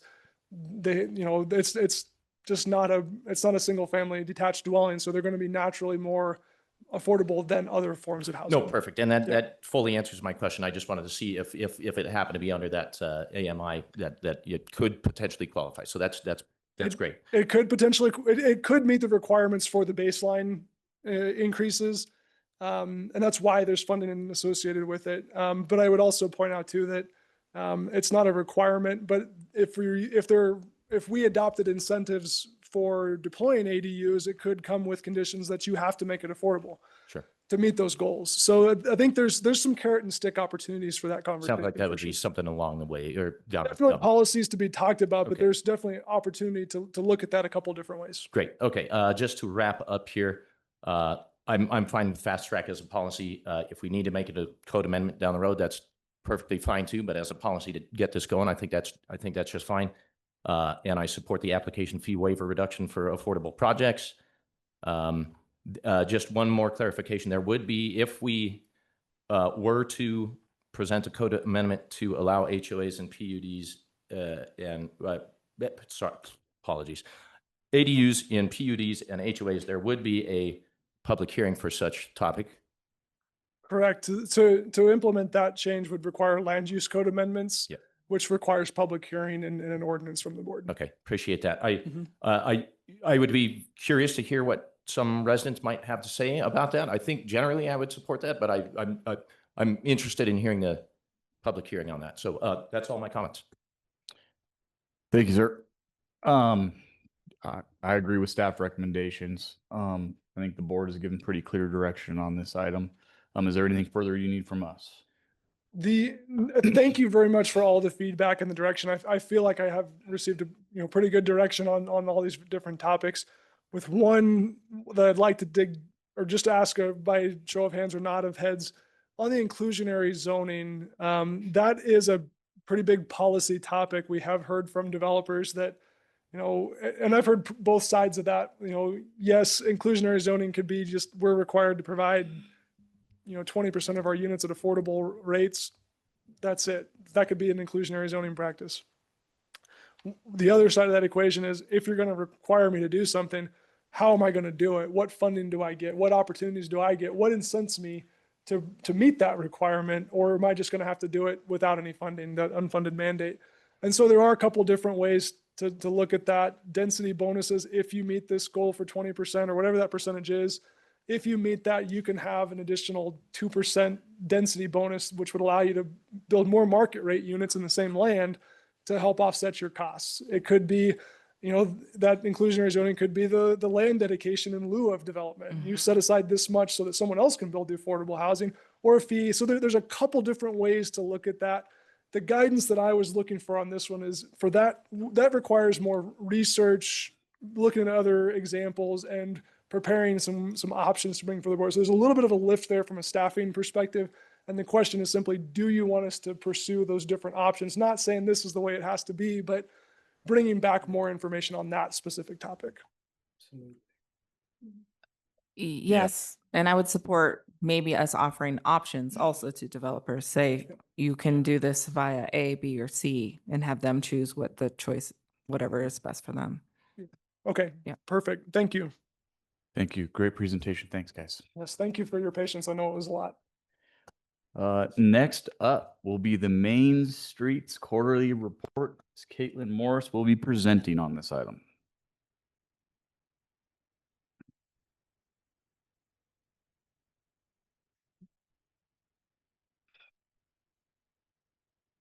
It's all new. You all look so fresh and bright in this updated room. It's wonderful.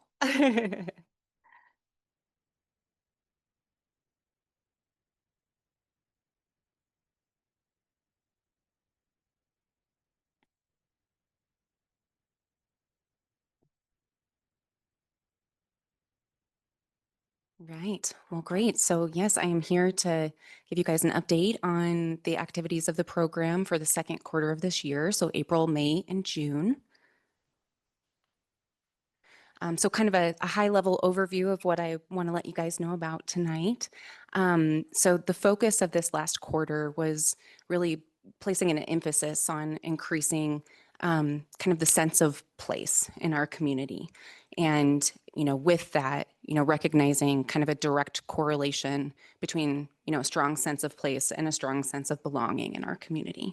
And that's really, I think at the heart of what we're trying to do in everything that we do through the Main Street program. And what we really need in Wellington as a bedroom community is just increasing that sense of place and sense of belonging here.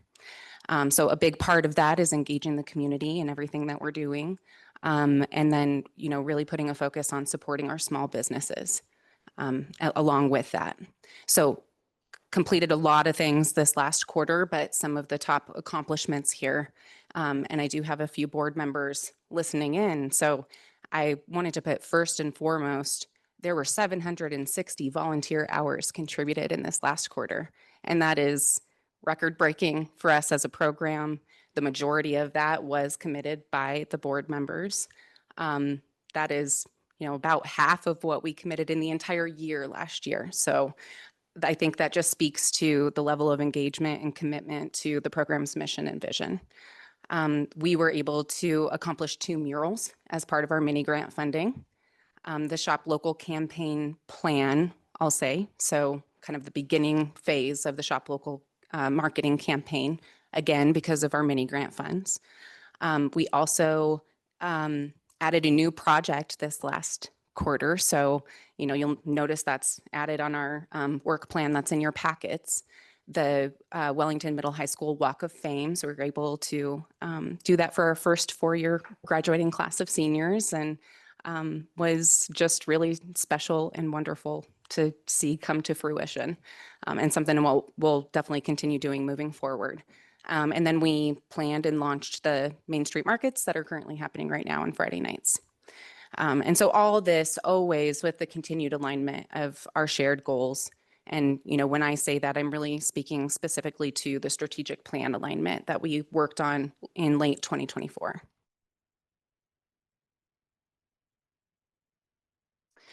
So I always want to take a minute to talk about kind of the how we got the work done. So, we have strong partnerships with Main Street America, the Department of Local Affairs, and of course, the town of Wellington. So Main Street America, the National Main Street Now conference was in April, and myself and the board president attended that, and just came back with, lots of new resources and copious notes and ideas to implement moving forward. In the meantime, Main Street America has implemented the Main Street America Academy. And so through this, they've actually been doing webinars of popular sessions from the conference. So redoing those sessions, and we've been able to attend a few of those, specifically on oral historic storytelling. I just lost the other one, but we've been able to attend a few of those. I apologize. And then through the Department of Local Affairs, we did fully expend all of our scholarship funding. So that was a 5-year commitment that we were able to receive as a program. And we spent all of that scholarship funding as of the end of June. We did use the consulting services this last quarter as well. So we were able to have Matt Ashby from Ayers and Associates and his team come and help facilitate our annual board retreat, which we had in May. And the retreat this time focused on fleshing out the goals associated with our transformation strategy, Wellington's front porch. So we wanted to really hone in on what are we trying to accomplish through that strategy, and how are we implementing that in the work that we do. We also discussed economic vitality and how we want to move in that direction as a program moving forward. And then we, finalized all of our mini grant projects as well at the end of June. So that was $40,000 that was remaining from our mini grant. And then we were also able to access some of what they call their pickaxe funding. So related to the Cleveland construction project, we were able to embark on the first phase of some different designs working towards 3D renderings of the project that give a little bit, more of a representation of the look and feel of what the project's going to look like when it's completed. So we got the first phase of those designs and are looking forward to moving into the second phase here in the next month or so. And then with the town of Wellington, we worked so closely to finalize those many grant projects and the final report that went along with that to the state. So the town acting as the fiscal agent on that, we finalized all the contracts and payments and everything that went into all those projects through the town. And then always on the marketing and promotion side, specifically with the Shop Local marketing campaign, a strong collaboration with the town on that. Oops. Oh. So diving into kind of the different bucket areas of the, and I'm sorry, I think this might have skipped forward a few times. Oh, I thought there was another slide in there.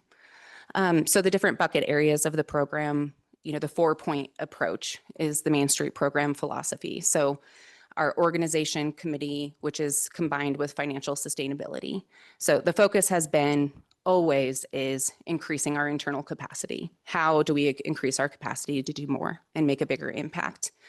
And, the bread and butter of the Main Street program is partnerships and collaborations.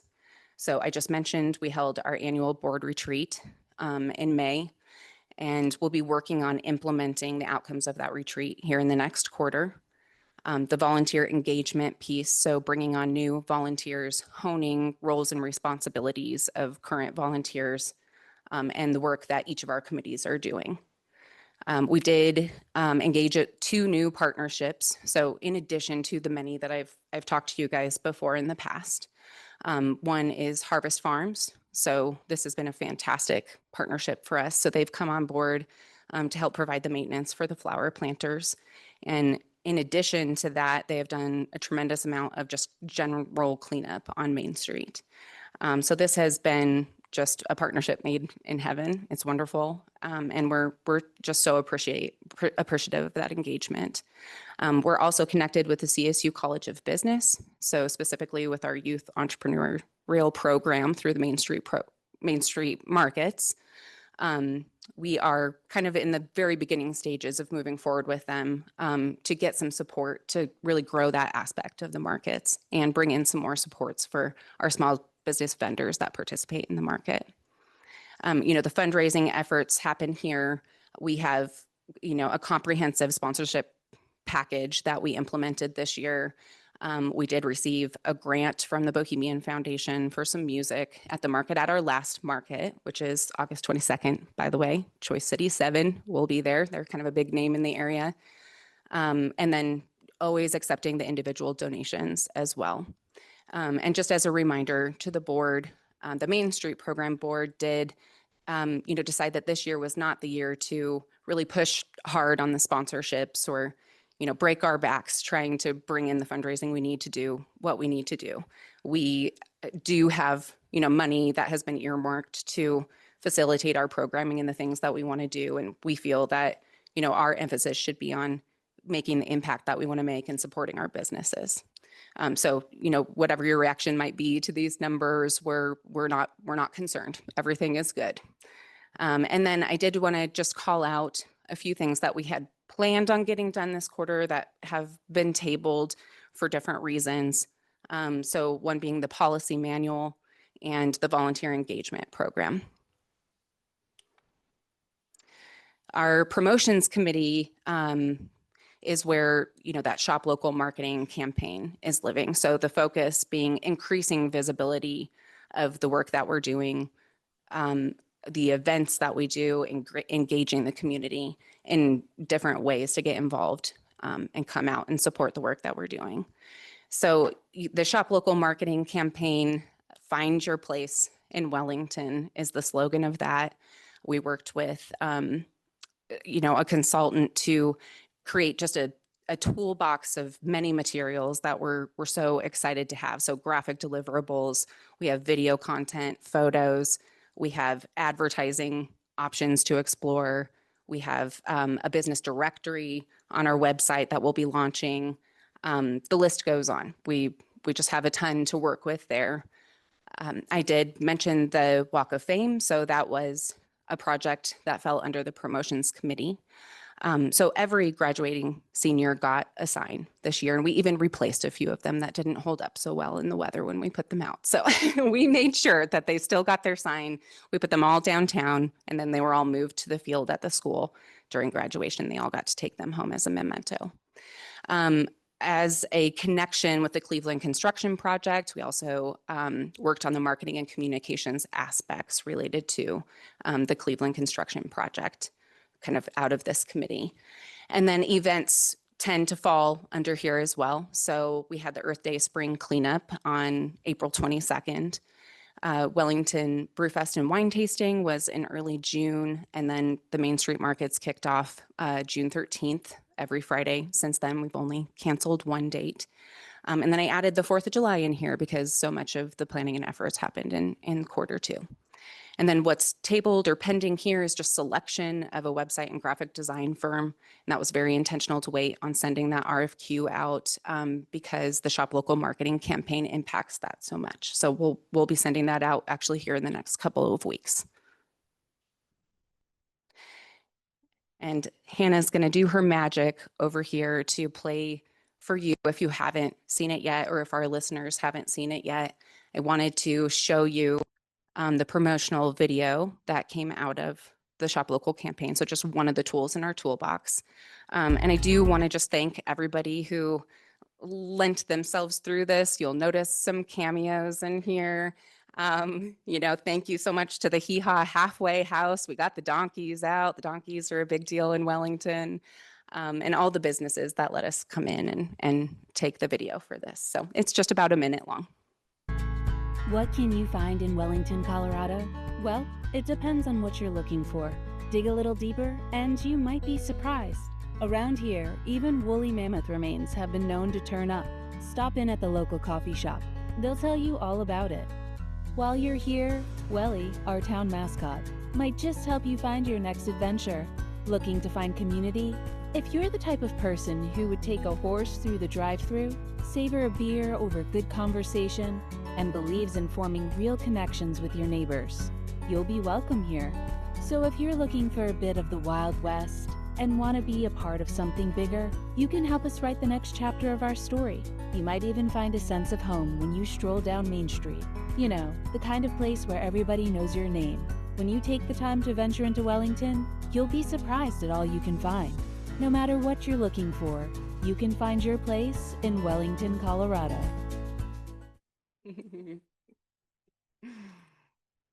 So that's just, we have another video that we were able to work on with our contractor and provided to us for free, sort of on top of our toolbox of things that we got that we haven't launched or sent out yet. We have all the B-roll footage from this, photographs, just really a lot to work with moving forward. So the goal was to just highlight what is so magical and wonderful about Wellington, and it's our small town charm. It's that, you can walk into a place and people know your name and you feel comfortable there. And, we're collaborative. We help each other out. We roll our sleeves up and we just get it done. So we're so excited to, push this out to the world and have this be part of that campaign moving forward.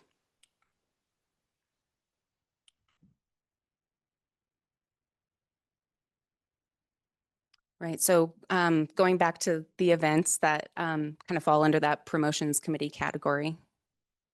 That's okay.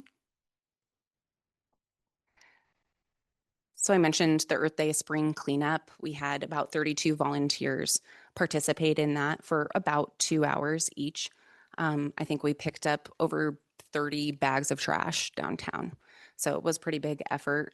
The Wellington Brewfest and Wine Tasting, there were 23 regional businesses who participated in that. We are still waiting for kind of the final count on attendance and the amount fundraised through that, but it was definitely a successful event, as it always is, mainstay here in Wellington. And then those Main Street markets, we've had 20 to 30 vendors participating in those, depending on the week. Attendance is really hard to capture, but we have partnered with the Mingle on Main group, and I can tell you those nights for sure feel a lot busier and more lively. And like last week, we had the local cheer girls come and just, took a moment to kind of stand in the park and realize how very cool the market is to have. It really is an incubator for our small businesses. It's a place for people to connect. It's a place to access local food. And that's exactly what we want it to be. So I'll look forward to sharing some more data on these in the next report that we do. Just a quick smattering of the graphics that we've used for some of these events this year. Under the design committee, so that's where we completed the 2 murals. And so both murals were planned, around specific topics or things that we wanted to accomplish in the community. So, we are wanting to preserve our history. We're working with historic buildings. We wanted to be able to highlight a story that we feel like is special in Wellington. So, of course, the woolly mammoths, Welly, our mascot.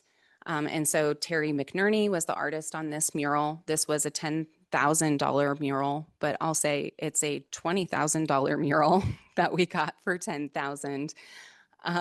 Terry is just a very accomplished local artist, incredibly talented. Obviously, these pictures do not do it justice. Just standing there, seeing the beauty of this, there's so many discoveries to find in here, and everything's very intentional, by the way, everything that's included in there. I've gotten so many pictures of little ones and families taking their photos already, and it's just been amazing to see the community's response to the process of it going up and just the impact that it makes as you're driving down Main Street. It's undeniable. You cannot miss this mural. So it's a pretty special addition to our downtown and going back to that sense of place. And then, knowing that having our middle high school here now is such a special aspect of our community, and, wanting to just show that sense of pride and support for them. So we wanted to kind of have our version of the Nashville Wings, where people can come and stand and take their photos on, kind of Friday night lights during the football games and things like that. So this other one's on the west wall of Thistle, and not pictured here, a thistle was drawn on there after the mural was completed by the artist, just to, pay respect to the business owner. And so that mural was $2,000, but my goodness, she suffered through getting this mural done. The brick was so pitted, and she, really had to try hard to get the paint to adhere and go into all the little holes and everything in, sun and downpours and crawling critters trying to get her while she was doing it. So we just are so thankful to both of these artists and to, the DOLA team for the funding that we got to be able to do these. We did have kind of a pivot with our mini grant projects. So we had planned on doing some district signage. We submitted that for approval through CDOT, and they were not approved. And so in the amount of time that we had to complete it, we had identified, building in an art piece a musical piece downtown was another priority that we wanted to explore. So we were able to purchase a xylophone with the remaining funds that was installed in the park in Centennial Park.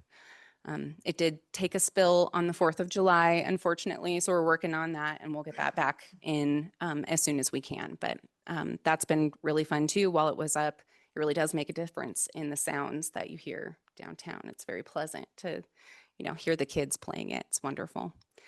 And then our annual color program is in full swing.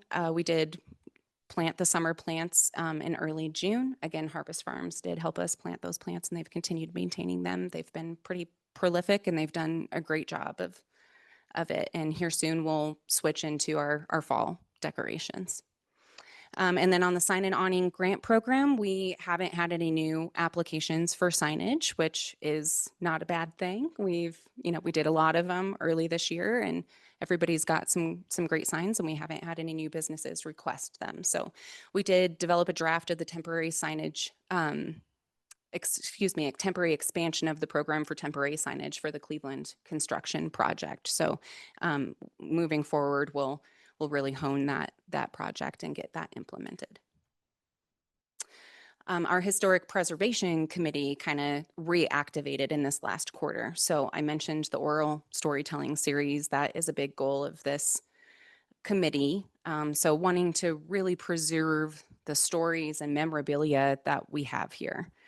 You know, Wellington doesn't have a ton of history and it's really hard to find. And, you know, we assume it's living in storage boxes and basements and in people's minds. And so the effort is to really bring that to life and, you know, start to get a sense for the things that people might have. And so on the storytelling series side of things, we connected with the history department at the high school, and they really ran with this idea, and they're going to be implementing it as part of their curriculum. So the students will be connected with locals who, you know, agree to be interviewed and have a story to tell. And we're working through the details of that, if it'll be written, you know, short videos, podcasts, likely.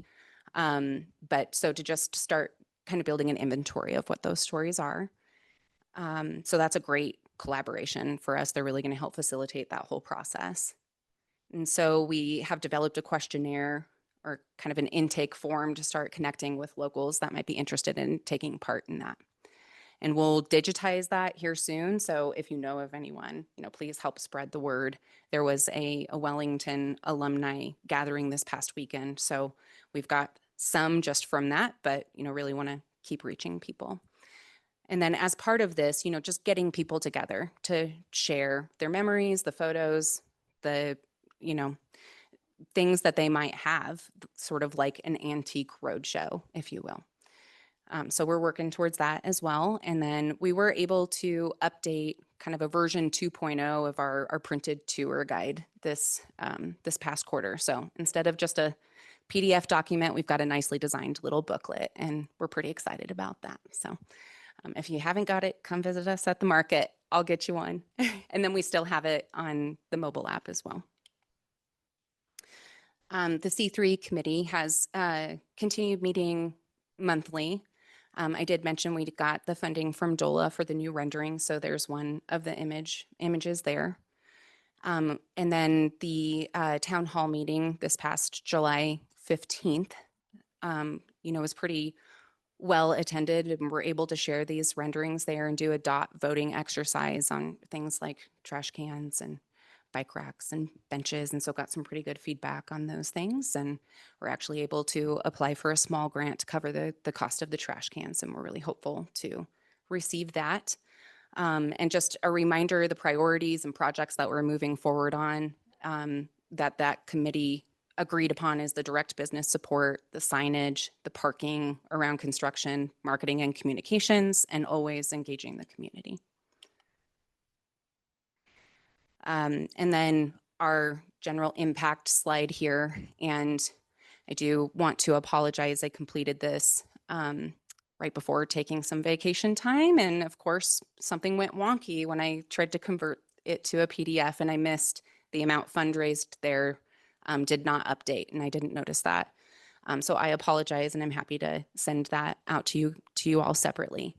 But, you know, back to those volunteer hours, this is the total amount of time committed to the program since the beginning of the year. So 1,160 or more hours.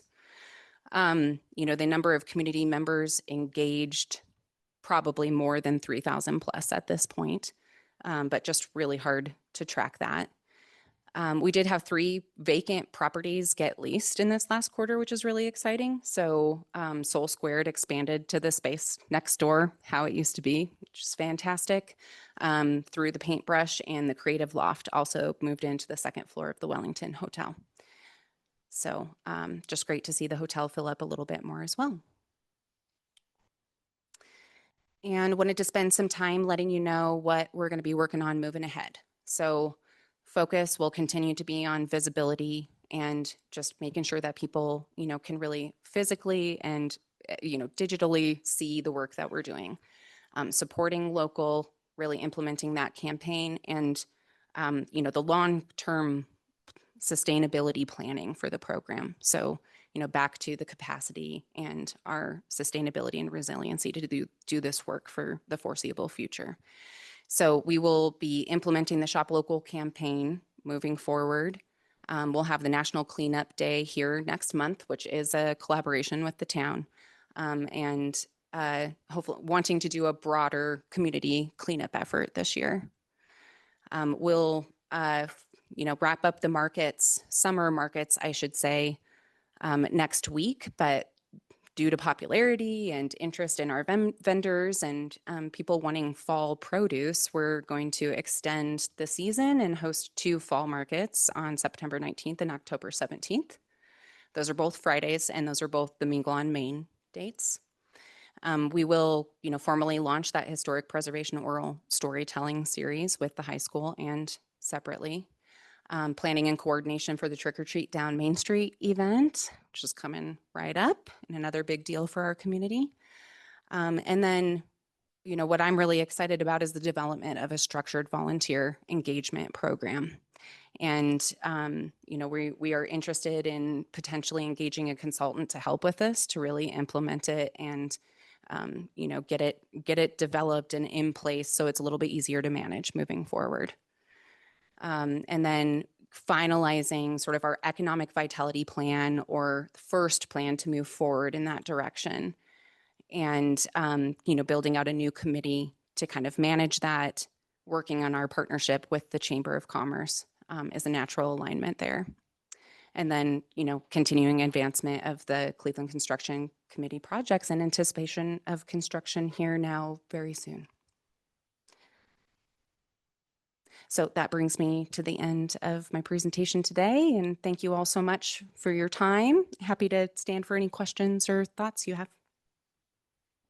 Thank you. Any questions from the board?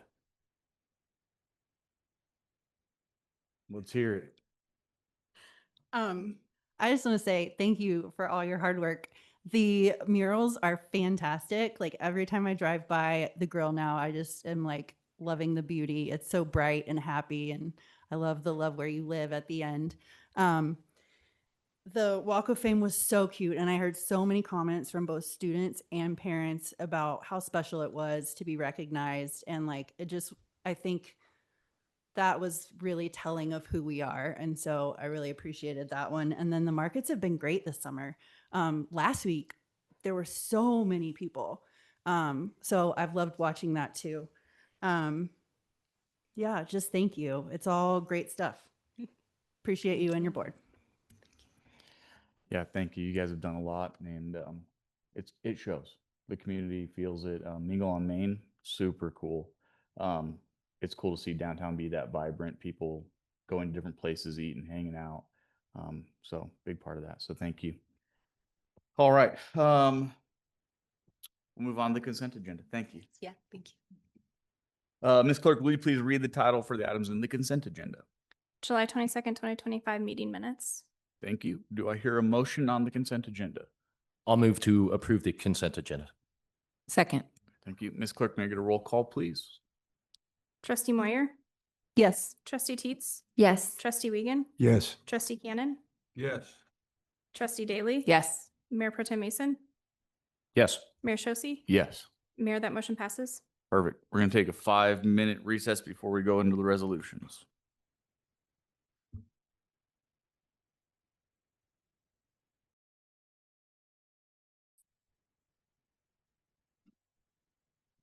All right, we're going to move on to the action items. We're going to move on to the action items. Ms. Clerk, will you please read the title for item F1? Resolution number 27-2025, adjusting appropriations hardship utility grant. Perfect. Thank you. And Mr. Nick David will present on this item. Good evening, Mayor and Trustees. I'm Nick David, Wellington Town Treasurer and Finance Director. Town of Wellington Municipal Utilities is a division of the Finance Department, and as such, Finance oversees and administers the Board of Trustees Hardship Utility Grant Program, affectionately referred to as the HUG program.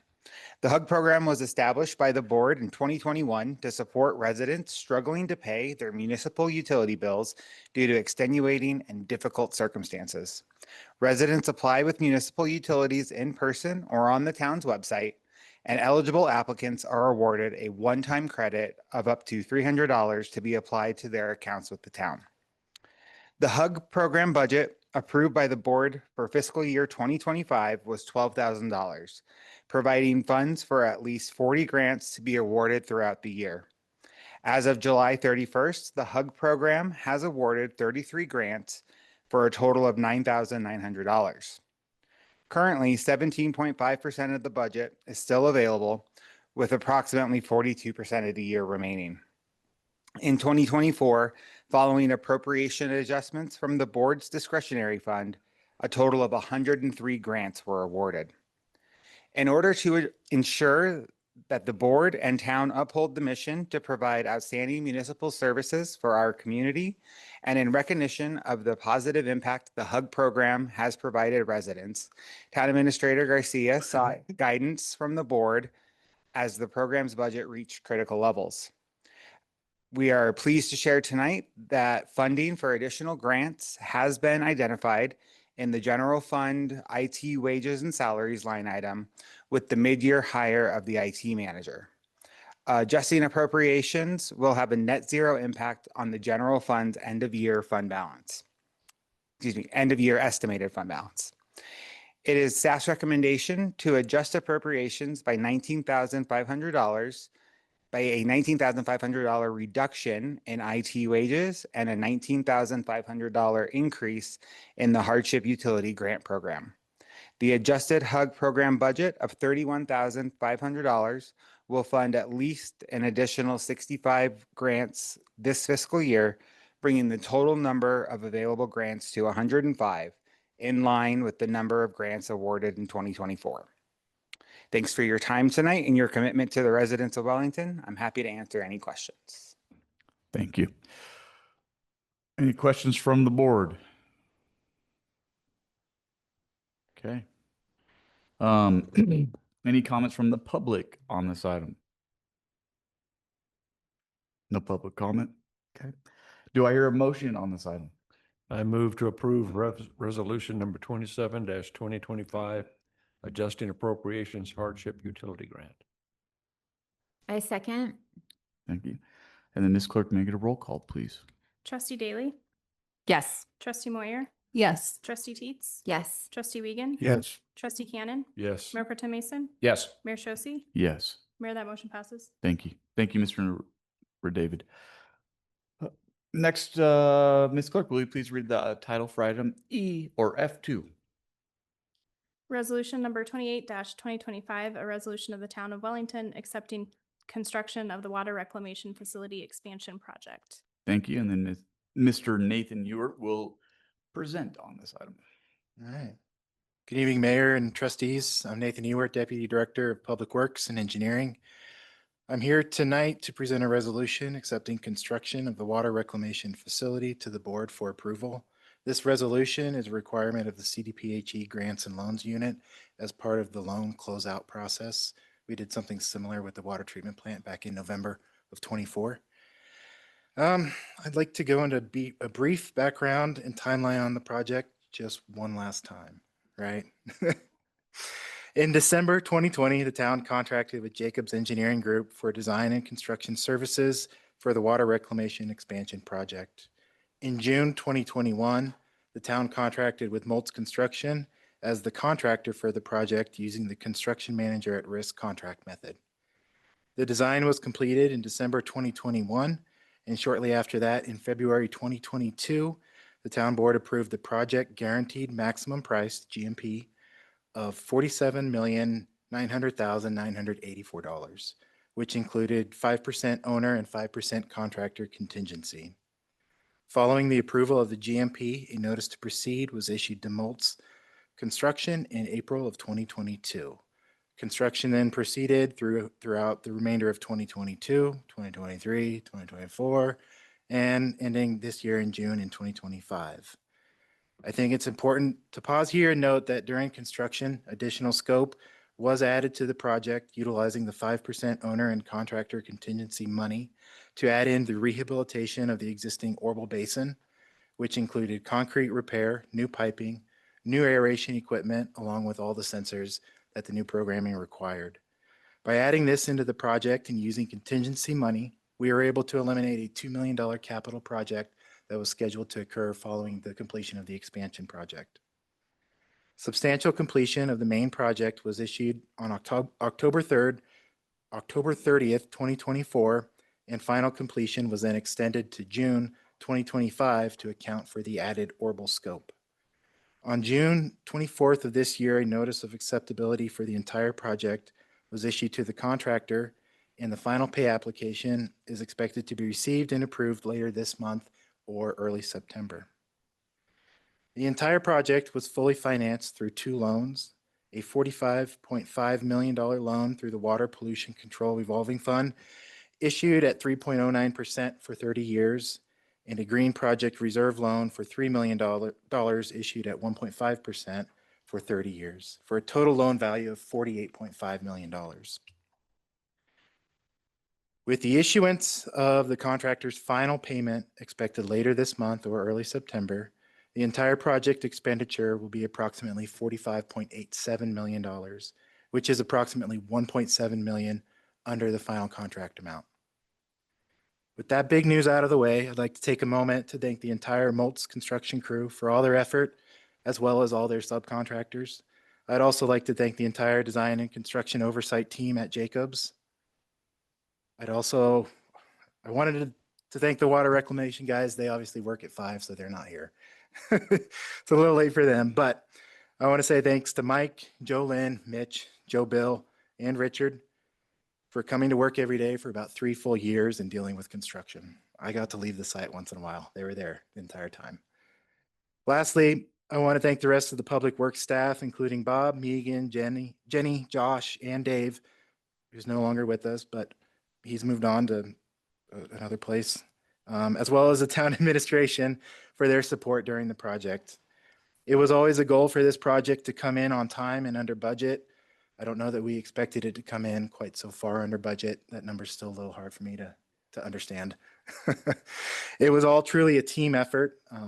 So to wrap up, staff recommends approving Resolution 28-2025, a resolution of the town of Wellington accepting construction of the Water Reclamation Facility Expansion Project. I'll stand for any questions or comments. Thank you, sir. Yep. Any questions from the board on this item? I agree.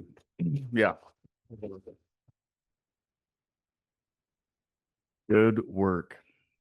Any public comment on this item? No public comment. Okay. Do I hear a motion on this item? I'll make a motion to approve resolution number 28-2025, a resolution of the town of Wellington accepting construction of the Water Reclamation Facility Expansion Project, and congratulations to the team. Second. Ms. Clerk, may I get a roll call, please? Trustee Cannon? Yes. Trustee Daly? Yes. Trustee Moyer? Yes. Trustee Teets? Yes. Trustee Wiegand? Yes. Mayor Pro Tem Mason? Yes. Mayor Shosse? Yes. Mayor, that motion passes. Thank you. Thank you. Thank you. All right, on to reports. Mr. Dan Sapienza, anything to report as the town attorney? Very briefly, the Colorado General Assembly is going into a special session August 21st for a giant hole in the budget. We'll be keeping a close eye on that, especially with regard to how it would affect local services. Provide an update when we have one. If you have questions, you can always give me a call. Happy to talk about it, but something we'll be watching very closely. Thank you. Ms. Garcia, anything from town administrator? No update tonight. Thank you. Thank you. Staff communications were included in the packet. Are there any board reports? Well, Trustee Daly. I have several. Today we had the opportunity to meet with Mayor Wellington Webb, former mayor of Denver. Him and his organization donated $5,000 to the town of Wellington in response to our recent issues with vandalism in our parks. Not only did he do that, but then he came to visit our town as well to see the site and also talk to us about a lot of his passions, including a lot of parks and recreation, kid-centric and economic development options, items too. Was so successful as a mayor and continues to be through his organization right now. So it was such an honor to get to hang out with him today and his group. I learned so much, and I'm just really happy I got to participate. And I'm happy that people are seeking out Wellington to help and to contribute to our town. So thank you to Mayor Wellington Webb. As an update to the PROS master plan, you've probably seen many opportunities to engage with providing feedback on anything PROS, parks, recreation, open space, and trails, including that the PROS advisory board, our group of volunteers, had a focused stakeholder feedback session with the group that is doing the engagement activities. So a really cool, steering stakeholder meeting I got to participate in, and that was wonderful. But they continue to meet with different offshoots of groups of people, going to events and those kind of things. So if you see them, make sure you interact and provide your feedback. And there's so many ways to do it, and some of them are really quick. So please do it. And there's also prizes to win. I enjoyed talking about it at the Main Street Market this last week and attending all the kids market stuff too. I bought from every single kid there. It was a lot. I bought something from each one of them. So it was so cool that we do that. I got to participate in a citizen initiative for the Wellington Local News Project. It's a combined project between CSU and a nonprofit to potentially bring an opportunity for a local news outlet to Wellington. So it would be a CSU project and done by students, but it would be the focus of our local news.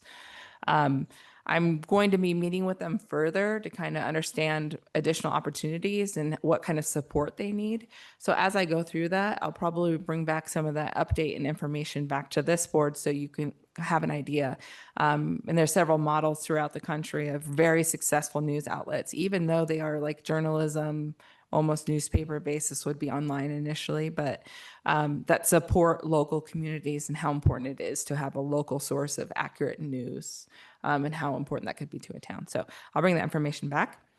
I have been awarded a $2,500 scholarship, and I've been selected to attend the Municipal Leadership Academy on behalf of the town of Wellington. Me, along with 16 other people across the state, are participating on this, and it says, at a time when local government is more important than ever, municipal leaders are at the front lines of policymaking that directly impacts the daily lives of Coloradoans. Whether it's shaping housing solutions, responding to emergencies, or fostering economic resilience, local elected officials have the power to affect meaningful change. So it's a group of people who will be together bouncing ideas off each other. I'll be in Trinidad on Thursday and Friday, participating in some of those sessions. And then the rest of them are all throughout the state of Colorado. And I'm really looking forward to this opportunity. And it has no cost to the town of Wellington, thanks to the scholarship I also received. And then my last update is there's a fundraiser for our Wellington Food Pantry and the Community Services Center tomorrow night at the Manor at 6:30. It's a cereal box concert. You bring a box of cereal and $10. $10 for our food pantry can feed 40 meals. So you can come enjoy a wonderful evening of music from the band Funky Business, and with your entrance fee, feed 40 meals and a box of cereal. So I really hope you guys can join us tomorrow night at the Manor, 6:30. Thank you. Nobody else. Okay. All right. Will the clerk please read the title for item H1? For the purpose of determining positions relative to matters that may be subject to negotiations, developing strategy for negotiations, and/or instructing negotiators pursuant to 24-6-402 4E CRS, and for the purpose of receiving legal advice pursuant to 24-6-402 4B CRS regarding matters of acquisition of water resources as required by CRS 24-6-402 2D.5, 2A, and 2E. The executive session proceedings will be electronically recorded, and the record will be preserved for 90 days through November 10th, 2025. Thank you. Do I hear a motion to go into executive session? Second. Thank you. Ms. Clerk, will you make a roll call, please? Trustee Wiegand? Yes. Trustee Cannon? Yes. Trustee Daly? Yes. Trustee Moyer? Yes. Trustee Teets? Yes. Trustee Mayor Pro Tem Mason? Yes. Mayor Shosse? Yes. Mayor, that motion passes. Thank you. For members of the public, the board is now entering executive session. Members of the public in person will be asked to leave, and the Zoom session will end for all users.